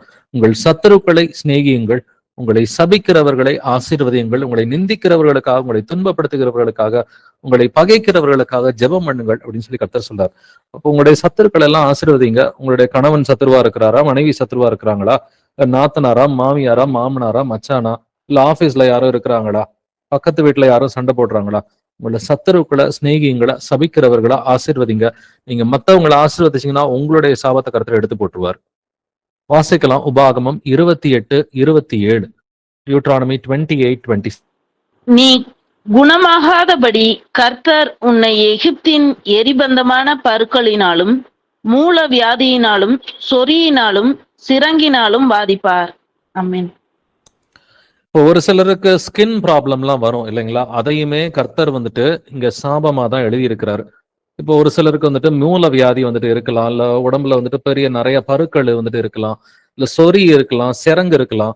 இந்த சொறி, சிரங்கு, இந்த அரிப்பு வியாதி, ஸ்கின் ப்ராப்ளம், மூல வியாதி, இது எல்லாத்தையுமே கர்த்தர் சாபம்ன்ற லிஸ்ட்ல தான் வந்துட்டு எழுதியிருக்கிறார். அப்படின்னாக்க மனம் திரும்பும் பொழுது இவை எல்லாவற்றிலிருந்தும் கர்த்தர் வந்துட்டு விடுதலை கொடுக்கிறாரு. இப்போ முதல்ல வந்துட்டு என் வியாதி குணமாகணும்ட்டு நான் கர்த்தர்ட்ட போகவே கூடாது, எனக்கு நித்திய ஜீவன் வேணும், நான் மனம் திரும்புதலோட தான் போகணும். அதனால அந்த அடிப்படை வந்துட்டு அந்த அடிப்படை சத்தியங்கள்ல வந்துட்டு கர்த்தர் வந்துட்டு முதலாவது சொல்றது செத்த கிரியைகளுக்கு நீங்களாகும் மனம் திரும்புதல் அப்படின்னு எழுதியிருக்கிறார். சோ முதல்ல வந்துட்டு மனம் திரும்புதல் தான் வந்துட்டு வேணும். ரெண்டாவது தேவன் பேரில் வைக்கும் விசுவாசம். மூன்றாவது ஸ்நானங்களுக்கு அடுத்த உபதேசம். சோ இதெல்லாமே அடிப்படை உபதேசங்களா இருக்குது. அந்த முதல் 3 உபதேசங்கள்ல சீக்வென்ஷியலா கர்த்தர் வந்துட்டு எபிரேயர் 6ஆம் அதிகாரத்துல வந்துட்டு சொல்றாரு, செத்த கிரியைகளுக்கு நீங்களாகும் மனம் திரும்புதல். சோ மனம் திரும்புதல் தான் முதல்ல வந்துட்டு வேணும்ன்றாரு. மனம் திரும்பிட்டோம்னு சொன்னா கர்த்தர் இந்த எல்லா வியாதிகள்ல இருந்து, எல்லா சாபங்கள்ல இருந்து, இந்த கடன் பிரச்சனை எல்லாவற்றிலிருந்தும் விடுதலை அளிக்கக்கூடிய வந்துட்டு நல்ல தேவனா இருக்கிறார். வாசிக்கலாம் உபாகமம் 28வது அதிகாரம் வசனங்கள் 28 முதல் 29 வரைக்கும். Deuteronomy chapter 28 verses 28 to 29. கர்த்தர் உன்னை புத்தி மயக்கத்தினாலும் குருட்டாட்டத்தினாலும் மன திகைப்பினாலும் வாதிப்பார். குருடன் அந்தகாரத்திலே தடவி திரிகிறது போல நீ பட்ட பகலிலே தடவி கொண்டு திரிவாய். உன் வழிகளில் ஒன்றும் உனக்கு வாய்க்காதே போம். உதவி செய்வார் இல்லாமல் நீ என்னாலும் ஒடுக்கப்படுகிறவனும் பறிகொடுக்கிறவனுமாயிருப்பாய். ஆமென். கர்த்தர் உன்னை புத்தி மயக்கத்தினாலும் குருட்டாட்டத்தினாலும் மன திகைப்பினாலும் வாதிப்பாருன்னு சொல்லி வசனம் சொல்லுது. உன் வழிகளில் ஒன்றும் உனக்கு வாய்க்காதே போகும். அப்ப தொட்டது எதுவுமே வந்துட்டு விருத்தி அடையல அப்படின்னு சொன்னாக்க அதெல்லாம் தடுக்கிறது யாருன்னு சொன்னாக்க அது பிசாசு கிடையாது, கர்த்தர் தான் அங்க தடுக்கிறார். அப்ப நம்ம செய்யற எதுவுமே வந்துட்டு அது ஆசீர்வாதமா அமையல அப்படின்னா தடுக்கிறது கர்த்தர் தான் தடுக்கிறாரு. அதனாலதான் இந்த அதிகாரத்தை நம்ம நல்லா புரிஞ்சு வச்சுக்கிறது நமக்கும் நல்லது. நம்ம பிரசங்கம் பண்ணும் பொழுது, கவுன்சிலிங் கொடுக்கும் பொழுது, மற்றவங்களுடைய வாழ்க்கையில இதை நம்ம பார்த்தோம்னு சொன்னாக்கா அவர்களுக்கும் சொல்லி கொடுக்கறதுக்கு இந்த வசனங்களை நாம் தெரிந்து வைத்திருப்பது நமக்கு நலமாக இருக்கும். வாசிக்கலாம் உபாகமம் 28வது அதிகாரம் 38வது வசனம். டியூட்ரானமி 28:38. மிகுந்த விதையை வயலுக்கு கொண்டு போவாய், கொஞ்சம் அறுப்பாய், வெட்டுக்கிளி அதை பட்சித்து போடும். ஆமென். கர்த்தருக்கு கீழ்ப்படியலனா மிகுந்த விதையை வயலுக்கு கொண்டு போவாய், கொஞ்சம் மறுப்பாய், வெட்டுக்கிளி அதை பட்சித்து போடும். மிகுந்த விதை, இது ஃபார்மர்ஸுக்கு மட்டும் கர்த்தர் வந்துட்டு விவசாயம் பண்றவங்களுக்கு மட்டும் சொல்ல, ஒரு பெரிய இன்வெஸ்ட்மெண்ட் போடுவோம், பட் அதுல வந்துட்டு கொஞ்சமா தான் வந்துட்டு லாபம் வர மாதிரி இருக்கும். நம்ம எதிர்பார்த்த அளவுக்கு வந்துட்டு லாபம் இருக்காது.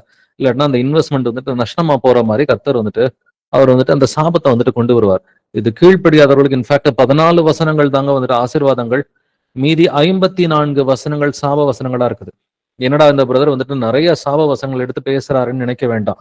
ஏன்னா அந்த அதிகாரத்திலே கர்த்தர் அப்படித்தான் கொடுத்திருக்கிறார். வெறும் 14 வசனங்கள் தான் ஆசீர்வாத வசனங்கள், மீதி 54 வசனங்கள் சாபத்துக்குரிய வசனங்களா இருக்கிறது.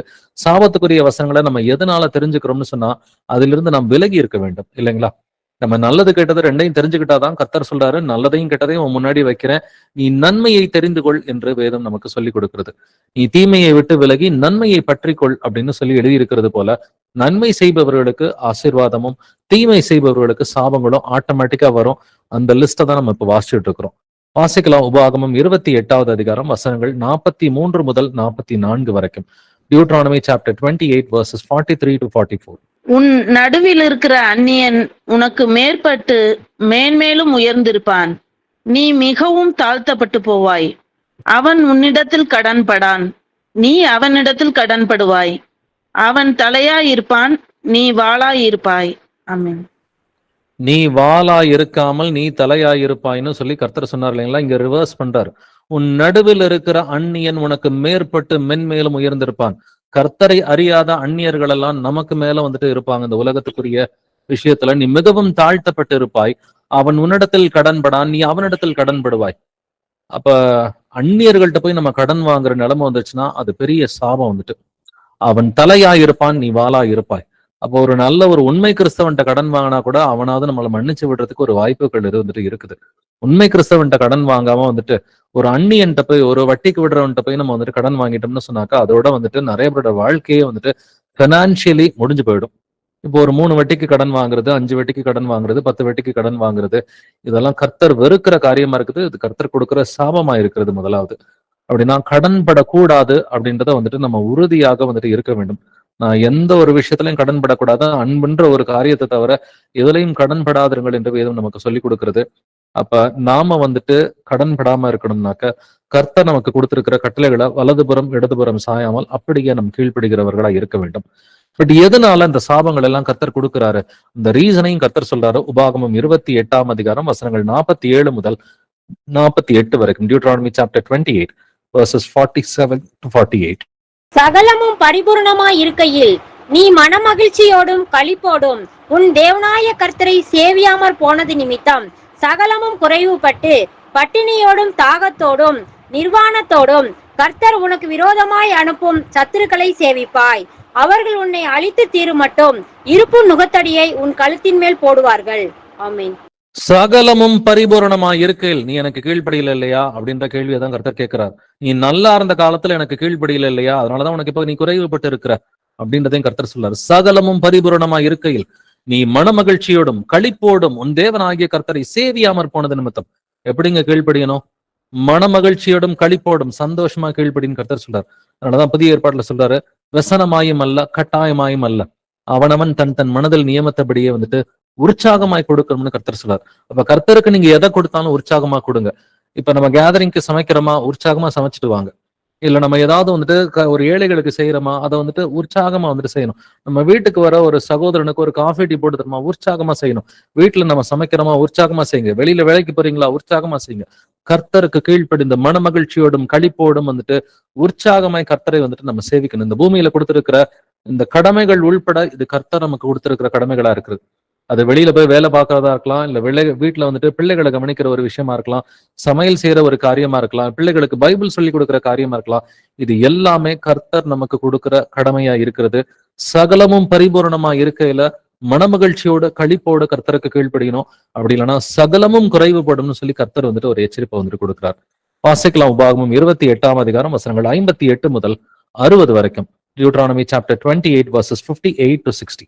உன் தேவனாகிய கர்த்தர் என்னும் மகிமையும் பயங்கரமுமான நாமத்திற்கு பயப்படும்படிக்கு நீ இந்த புஸ்தகத்தில் எழுதியிருக்கிற இந்த நியாயப்பிரமாண வார்த்தைகளின் படியெல்லாம் நடக்க கவனமாய் இராவிட்டால் கர்த்தர் நீங்காத பெரிய வாதைகளாலும் நீங்காத கொடிய ரோகங்களாலும் உன்னையும் உன் சந்ததியையும் அதிசயமாய் வாதித்து நீ கண்டு பயந்த எகிப்தின் வியாதிகள் எல்லாம் உன்மேல் வருவிப்பார். அவைகள் உன்னை பற்றி கொள்ளும். ஆமென். நீ உன் தேவனாகிய கர்த்தர் என்னும் மகிமையும் பயங்கரமுமான நாமத்திற்கு பயப்படணும்னு சொல்லி கர்த்தர் சொல்றாரு. அப்ப அவருடைய நாமத்திற்கு பயப்படணும். இயேசு என்கிற மகா பரிசுத்த நாமத்திற்கு வந்துட்டு நாம் பயபக்தியோடு கூட கீழ்ப்படுகிற பிள்ளைகளா இருக்கணும். இப்ப இயேசு கிறிஸ்துவின் நாமத்தினால தைரியத்தோட ஞானஸ்தானம் எடுத்திருக்கிறோம் இல்லைங்களா? முதல்ல அது பயப்படத்தக்க ஒரு நாமமா இருக்கிறது. அவருடைய நாமம் பரிசுத்த நாமமா இருக்கிறது. அப்ப அவருடைய நாமத்தை சொல்லுகிற எவனும் அநியாயத்தை விட்டு விலக கடவன் என்று வேதம் சொல்கிறது. அப்படின்னாக்க முதலாவது கர்த்தருடைய பார்வைக்கு நாம் பொல்லாப்பு செய்யக்கூடாது. இதைத்தான் நம்ம இதுக்கு முந்தைய வாரங்கள்ல வந்துட்டு பைபிள் ஸ்டடியை நம்ம பார்த்தோம். கர்த்தருடைய பார்வைக்கு பொல்லாங்கான காரியத்தை செய்யக்கூடாது. கர்த்தருக்கு எல்லாமே நிர்வாணமா இருக்கிறது. அவருடைய பார்வைக்கு எல்லாம் நிர்வாணமா இருக்கிறது. நம்ம அவர்கிட்ட இருந்து எதுவுமே மறைக்க முடியாது. நம்ம கணவருக்கு தெரியாம ஏதாவது செய்யலாம், மனைவிக்கு தெரியாம ஏதாவது செய்யலாம், பிள்ளைகளுக்கு தெரியாம மறைக்கலாம், மாமனார் மாமியார்ட்ட மறைக்கலாம். ஆனா கர்த்தர்கிட்ட இருந்து எதையுமே மறைக்க முடியாதுங்க. கர்த்தர் எல்லாவற்றையும் அறிகிறார். அப்ப இருதயத்துல இருக்கிற சிந்தனைகளை நம்ம சீர்தூக்கி பார்க்கணும். அது கர்த்தருக்கு பிடிச்ச மாதிரி இருக்குதா? அப்ப கர்த்தருடைய நாமத்திற்கு பயந்தது போல நம்ம சிந்திக்கிறோமா? கர்த்தருடைய நாமத்திற்கு பயப்படுற மாதிரி நம்முடைய வாயின் வார்த்தைகள் இருக்கிறதா? கர்த்தருடைய நாமத்திற்கு பயப்படுற மாதிரி நம்முடைய கிரியைகள் இருக்குதா?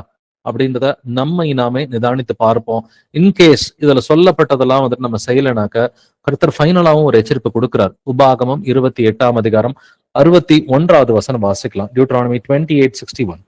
இந்த நியாயப்பிரமாண புஸ்தகத்தில் எழுதியிராத எல்லா பிணியையும் வாதையையும் நீ அழியும் அளவும் கர்த்தர் உன்மேல் வரப்பண்ணுவார். ஆமென். அப்ப தொடர்ந்து கீழ்ப்படியலைன்னா நான் சொன்ன சாபத்தை மட்டும் கொடுக்க மாட்டேன், சொல்லாத சாபத்தையும் கொடுப்பேன்னு சொல்லி கர்த்தர் வந்துட்டு ஒரு எச்சரிப்பு கொடுக்கிறார்.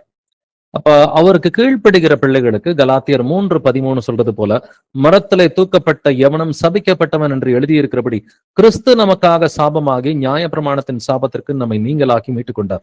இவ்வளவு நேரம் ஒரு பெரிய லிஸ்ட் சாபத்தை பார்த்தோம். பட் ஒரே விஷயத்துல, ஒரே மனம் திரும்புதல்ல நீங்க மனம் திரும்பி இயேசு கிறிஸ்துவின் நாமத்தினால ஞானஸ்தானம் எடுக்கும் பொழுது இயேசு கிறிஸ்து ஏற்கனவே நமக்காக வந்துட்டு அவர் சாபம் ஆயிட்டார். நியாயப்பிரமாணத்தின் சாபத்திற்கு நம்மை நீங்களாக்கி அவர் மீட்டுக் கொண்டார் என்று வேதம் நமக்கு சொல்லி கொடுக்கிறது. அப்படின்னா நாம மனம் திரும்பி இயேசு கிறிஸ்துவின் நாமத்தினாலே ஞானஸ்நானம் பெறும் பொழுது நாம் பாவங்களுக்குரிய மன்னிப்பையும் பெறுகிறோம், அதே போல பரிசுத்தாவின் கிருபை வரங்களை வந்துட்டு பெறுகிறோம். அப்ப இடது பக்கத்தில் நிற்பவர்களை பார்த்து இயேசு கிறிஸ்து என்ன சொல்றாரு? நியாய தீர்ப்பு நாளின் போது அவர் சபிக்கப்பட்டவர்களே அப்படின்ற வார்த்தையை சொல்றார்.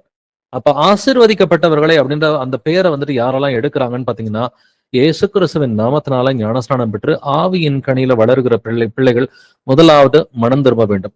உங்களை சபிக்கிறவர்களை ஆசீர்வதியுங்கள், உங்களை நிந்திக்கிறவர்களுக்காக ஜெபம் பண்ணுங்கள் என்று லூக்கா 6:28 வேதம் நமக்கு சொல்லி கொடுக்கிறது. அப்ப சபிக்கிறவர்களை நீங்க ஆசீர்வதிச்சீங்கன்னா உங்களை பார்த்து கர்த்தர் ஆசீர்வதிக்கப்பட்டவர்களைன்னு சொல்லுவார். ரோமர் 12:14 உங்களை துன்பப்படுத்துகிறவர்களை ஆசீர்வதியுங்கள் என்று எழுதியிருக்கிறது.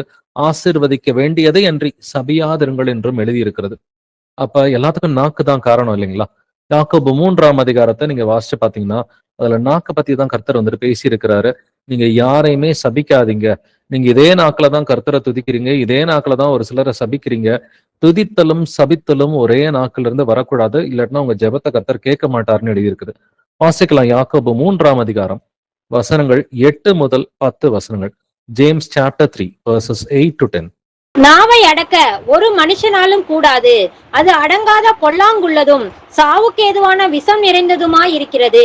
அதனாலே நாம் பிதாவாகிய தேவனை துதிக்கிறோம், தேவனுடைய சாயலின்படி உண்டாக்கப்பட்ட மனுஷரை அதனாலேயே சபிக்கிறோம். துதித்தலும் சபித்தலும் ஒரே வாயிலிருந்து புறப்படுகிறது. என் சகோதரரே, இப்படி இருக்கலாகாது. ஆமென். ஆமென். நாவை அடக்க ஒரு மனுஷனாலும் கூடாது என்று வேதம் சொல்கிறது. அது அடங்காத பொல்லாங்குள்ளதும் சாவுக்கு ஏதுவான விஷம் நிறைந்ததுமா இருக்கிறது. அதனாலே நாம் பிதாவாகிய தேவனை துதிக்கிறோம், தேவனுடைய சாயலின்படி உண்டாக்கப்பட்ட மனுஷரை அதனாலேயே சபிக்கிறோம். இப்போ ஒரே நாக்க வச்சுக்கிட்டு தான் இயேசுவே உண்மை துதிக்கிறோம்னு சொல்றோம். அதே நாக்க வச்சுட்டு தான் ஆண்டவரே அவனை தண்டிங்க, ஆண்டவரே நீ இப்படி எல்லாம் பண்ணாக்க நீ உருப்படாம போயிடுவ, நீ வந்துட்டு சாபம் ஆயிடுவ அப்படின்னு ஒரு சிலரே நம்ம பேசுறோம். அப்படின்னா ஒரே நாக்குல இருந்து ஆசீர்வாதமும் சாபமும் வரும் பொழுது கர்த்தர் நம்முடைய ஜெபத்தை கேட்பாரா? கண்டிப்பா கேட்க மாட்டாரு. துதித்தலும் சபித்தலும் ஒரே வாயிலிருந்து புறப்படுகிறது. என் சகோதரரை இப்படி இருக்கலாகாது என்று கர்த்தர் நம்மை எச்சரிக்கிறார். அப்படின்னாக்க ஒரே நாக்குல துதித்தல் மட்டும்தான் வரணும், சபித்தல் இருக்கக்கூடாது. நம்ம நித்திய ஜீவன் என்கிற பெரிய ஆசீர்வாதத்தை நாம் பெறப்போகிறோம் இல்லைங்களா? வாக்கு தத்தங்கள்லே பெரிய வாக்கு தத்தம் நித்திய ஜீவனை அளிப்பேன் என்பதை கர்த்தர் நமக்கு செய்த வாக்கு தத்தமா இருக்கிறது. அப்ப அந்த வாக்கு தத்தம் உங்களுக்கு சுதந்திரமா கிடைக்குதுன்னு சொன்னாக்க உபாகமம் 28 சொல்லப்பட்ட எல்லா ஆசீர்வாதங்களும் உங்களுக்கு எனக்கு உண்டு. ப்ரொவைடட் நம்ம நல்லா கீழ்ப்படிக்கணும். கீழ்ப்படுகிறவர்களுக்கு ஆசீர்வாதம் ஆட்டோமேட்டிக்கா கிடைக்குது, கீழ்ப்படியாதவர்களுக்கு சாபங்கள் வந்துட்டு ஆட்டோமேட்டிக்கா கிடைக்குது. நம்ம முதல்ல நல்ல கீழ்ப்படுகிற பிள்ளைகளா இருந்து நம்முடைய நாவை அடக்க பழகணும். நம்முடைய இருதயத்தின் சிந்தனைகளை வந்துட்டு கர்த்தருக்கு நேராக வந்துட்டு ஒருமுகப்படுத்துறதுக்கு வந்துட்டு பழகணும். எப்படி வந்துட்டு யோசேப்பு சொன்னா, கர்த்தர் என்னை பார்க்கிறார், கர்த்தரை வந்துட்டு பார்க்கும் பொழுது நான் கர்த்தருடைய பார்வையில் இந்த பொல்லாப்பான செயலை நான் எப்படி செய்ய முடியும் அப்படின்னு வந்துட்டு யோசேப்பு சொன்னது போல கர்த்தர் என்னை எப்பொழுதும் காண்கிற தேவனா இருக்கிறார் அப்படின்ற அந்த பயமும் பக்தியும் நம்மோடு கூட இருக்கணும். தொடர்ந்து கனி கொடுக்கிற பிள்ளைகளா இருக்கணும்னு கர்த்தர் விரும்புறார். வாசிக்கலாம் எபிரேயர் 6 வசனங்கள் 7 முதல் 8 வரைக்கும். Hebrews chapter 6 verses 7 to 8. எப்படியெனில் தன்மேல் அடிக்கடி பெய்கிற மழையை குடித்து தன்னிடத்தில் பயிர் இடுகிறவர்களுக்கு ஏற்ற பயிரை முளைப்பிக்கும் நிலமானது தேவனால் ஆசீர்வாதம் பெறும். முள் செடிகளையும் முள் பூண்டுகளையும் முளைப்பிக்கிற நிலமோ தகாததாயும் சபிக்கப்படுகிறதற்கு ஏற்றதுமாயும் இருக்கிறது. சுட்டெரிக்கப்படுவதே அதன் முடிவு. ஆமென். தன்மேல் அடிக்கடி பெய்கிற மழையை குடித்து, இங்க மழைன்னு சொல்லி கர்த்தர் வந்துட்டு ஆவிக்குரியர் இதுல எதை சொல்றாருனாக்கா வசனங்களை தான் சொல்றார். வசனம் என்கிற மழை பெய்யாத ஒரு காலம் வரும்னு சொல்லி ஆமோஸ் புஸ்தகத்துல எழுதி இருக்கிறது. அப்ப இந்த வசனம் என்கிற மழையை குடித்து தன்னிடத்தில் பயிரிடுகிறதற்கு ஏதுவாக பயிரை முளைப்பிக்கும் நிலமானது தேவனால் ஆசீர்வாதம் பெறும். அப்ப வசனத்தை உள் வாங்கிக்கிட்டு நம்ம 30, 60, 100 பலன் கொடுத்தோம்னு சொன்னாக்க கர்த்தரால் ஆசீர்வதிக்கப்பட்டவர்களை என்று நியாய தீர்ப்பு நாளிலே நம்ம அழைக்கப்படுவோம். இல்ல முள் செடிகளையும் முள் பூண்டுகளையும் முளைப்பிக்கிற நிலமோ, அப்ப முள் என்று கர்த்தர் வந்துட்டு விதை விதைக்கிற நோமேல சொல்றாரு வந்துட்டு அந்த முள் வந்துட்டு அந்த விதையை நெருக்கி போடும், அந்த வசனத்தை நெருக்கி போடும், நெருக்கி போட்டு வசனம் பலனற்று போகும்னு சொல்றாரு. அப்ப விதை விதைக்கிற நோமேல விதை வந்துட்டு முளைக்கிறது, ஆனா முள்ளுக்கு இடம் கொடுத்துட்டோம்னு சொன்னாக்க பலனற்று போகும், அது சபிக்கப்பட்டதா இருக்கிறதுன்னு கர்த்தர் சொல்றாரு. சுட்டரிக்கப்படுவதே அதன் முடிவு. அப்ப கர்த்தர் இந்த கடைசி நாட்களிலே சுட்டரிக்கப்படுவதற்கு ஏதுவான வந்துட்டு ஒரு காரியத்தை செய்ய போகிறார். அப்ப பலன் கொடுக்கிற பிள்ளைகளாய் நம்ம இருக்கணும். அப்ப அடிக்கடி நம்ம மேல் மழை பெய்கிறது இல்லைங்களா? அந்த உபதேசங்கள், அந்த உபதேசம் என்கிற மழையை வந்துட்டு நம்ம குடிச்சுக்கிட்டே தான் வந்துட்டு இருக்கிறோம். அப்ப நல்ல நிலமா இருந்தாக்கா பொறுமையோட, நீடிய பொறுமையா இருந்து சாந்தத்தோட, கர்த்தர் மேல இருக்கிற அன்புல, விசுவாசத்துல வந்துட்டு நாம் பலன் கொடுக்கிற பிள்ளைகளா, அட்லீஸ்ட் ஒரு 30, ஒரு 60, ஒரு 100 வந்துட்டு பலன் கொடுக்கிற பிள்ளைகளா இருக்கும். இது 30% கிடையாது, இது 30 மடங்குன்றதை நம்ம புரிஞ்சுக்கணும். 30 மடங்கு அல்லது 60 மடங்கு அல்லது 100 மடங்கு பலன் கொடுக்கிற பிள்ளைகளா நம்ம இருக்கணும். அப்படி இருந்தாக்கா ஆசீர்வதிக்கப்பட்டவர்களை என்று கர்த்தர் சொல்லுவார். இவை எல்லாவற்றையும் நாம் செய்கிறது, கர்த்தருக்கு கீழ்ப்படுகிறது, ஏதோ எனக்கு ஆசீர்வாதம் வரணும் அதுக்காகலாம் கிடையவே கிடையாதுங்க. இயேசு கிறிஸ்துவின் மேல இருக்கிற அன்புல தான் இதை செய்யறோம். இப்ப நம்ம ஆசீர்வாதமா இருக்கணுன்றதுக்காக நம்ம செஞ்சோம்னாக்கா ஆசீர்வாதம்லாம் நார்மலா வந்துட்டு வராது. நம்ம கர்த்தர் பேர்ல இருக்கிற அன்புல செஞ்சா மட்டும்தான் அந்த கீழ்ப்படுதல் நிரந்தரமா வந்துட்டு இருக்கும். வாசிக்கலாம் 1 கொரிந்தியர் 16 வசனம். 1 Corinthians 16:22. ஒருவன் கர்த்தராகிய இயேசு கிறிஸ்துவினிடத்தில் அன்பு கூறாமற் போனால் அவன் சபிக்கப்பட்டவனாய் இருக்க கடவன். கர்த்தர் வருகிறார். ஆமென். ஆமென். ஒருவன் கர்த்தராகிய இயேசு கிறிஸ்துவினிடத்தில் அன்பு கூறாமல் போனால் அவன் சபிக்கப்பட்டவனா இருக்க கடவன். இப்ப இயேசுவ ஒரு ஆள் அன்பே செய்யலனாக்க நிச்சயமா அவனுடைய வசனங்களுக்கு கீழ்ப்படிய மாட்டாங்க. இயேசு கிறிஸ்துவின் வசனங்களுக்கு யாருங்க கீழ்ப்படிவாங்க? என் மேல் அன்பா இருந்தால் என் கற்பனைகளை கை கொள்ளுங்கள்னு சொல்லி இயேசு கிறிஸ்து சொல்றார். அப்ப இயேசு கிறிஸ்துவின் மேல அன்பு இருந்துச்சுன்னா ஆட்டோமேட்டிக்கா கற்பனைகளை கை கொள்ளுவீங்க. ஆட்டோமேட்டிக்கா ஆசீர்வாதம் வந்துட்டு உங்கள் மேல் வந்து உங்களுக்கு பலிக்கும் என்று வேதம் சொல்கிறது. அப்ப ஆசீர்வாதம் உங்களை தேடி வரும். யாருக்கு வந்துட்டு ஆசீர்வாதம் தேடி வரும்?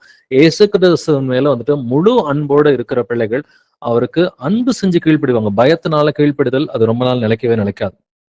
ஏன்னா அவன் சபிக்கப்பட்டவனா இருக்க கடவன் அப்படின்னு வேதம் சொல்லிட்டு கர்த்தர் வருகிறார். இயேசுப்பா வராருப்பா, ஜாக்கிரதையா இருங்க, அவர் அன்பு செய்யுங்கன்னு சொல்லி ஒரு எச்சரிப்போடு தான் வந்துட்டு இந்த புஸ்தகமே நிறைவாகிறது. 1 கொரிந்தியர் 16 புஸ்தகமே நிறைவாகிறது வந்துட்டு கர்த்தர் வருகிறார் என்று சொல்லிதான் வந்துட்டு இந்த புஸ்தகத்தினுடைய நிறைவு பகுதியில வந்துட்டு ஆவியானவர் எழுதி இருக்கிறார்.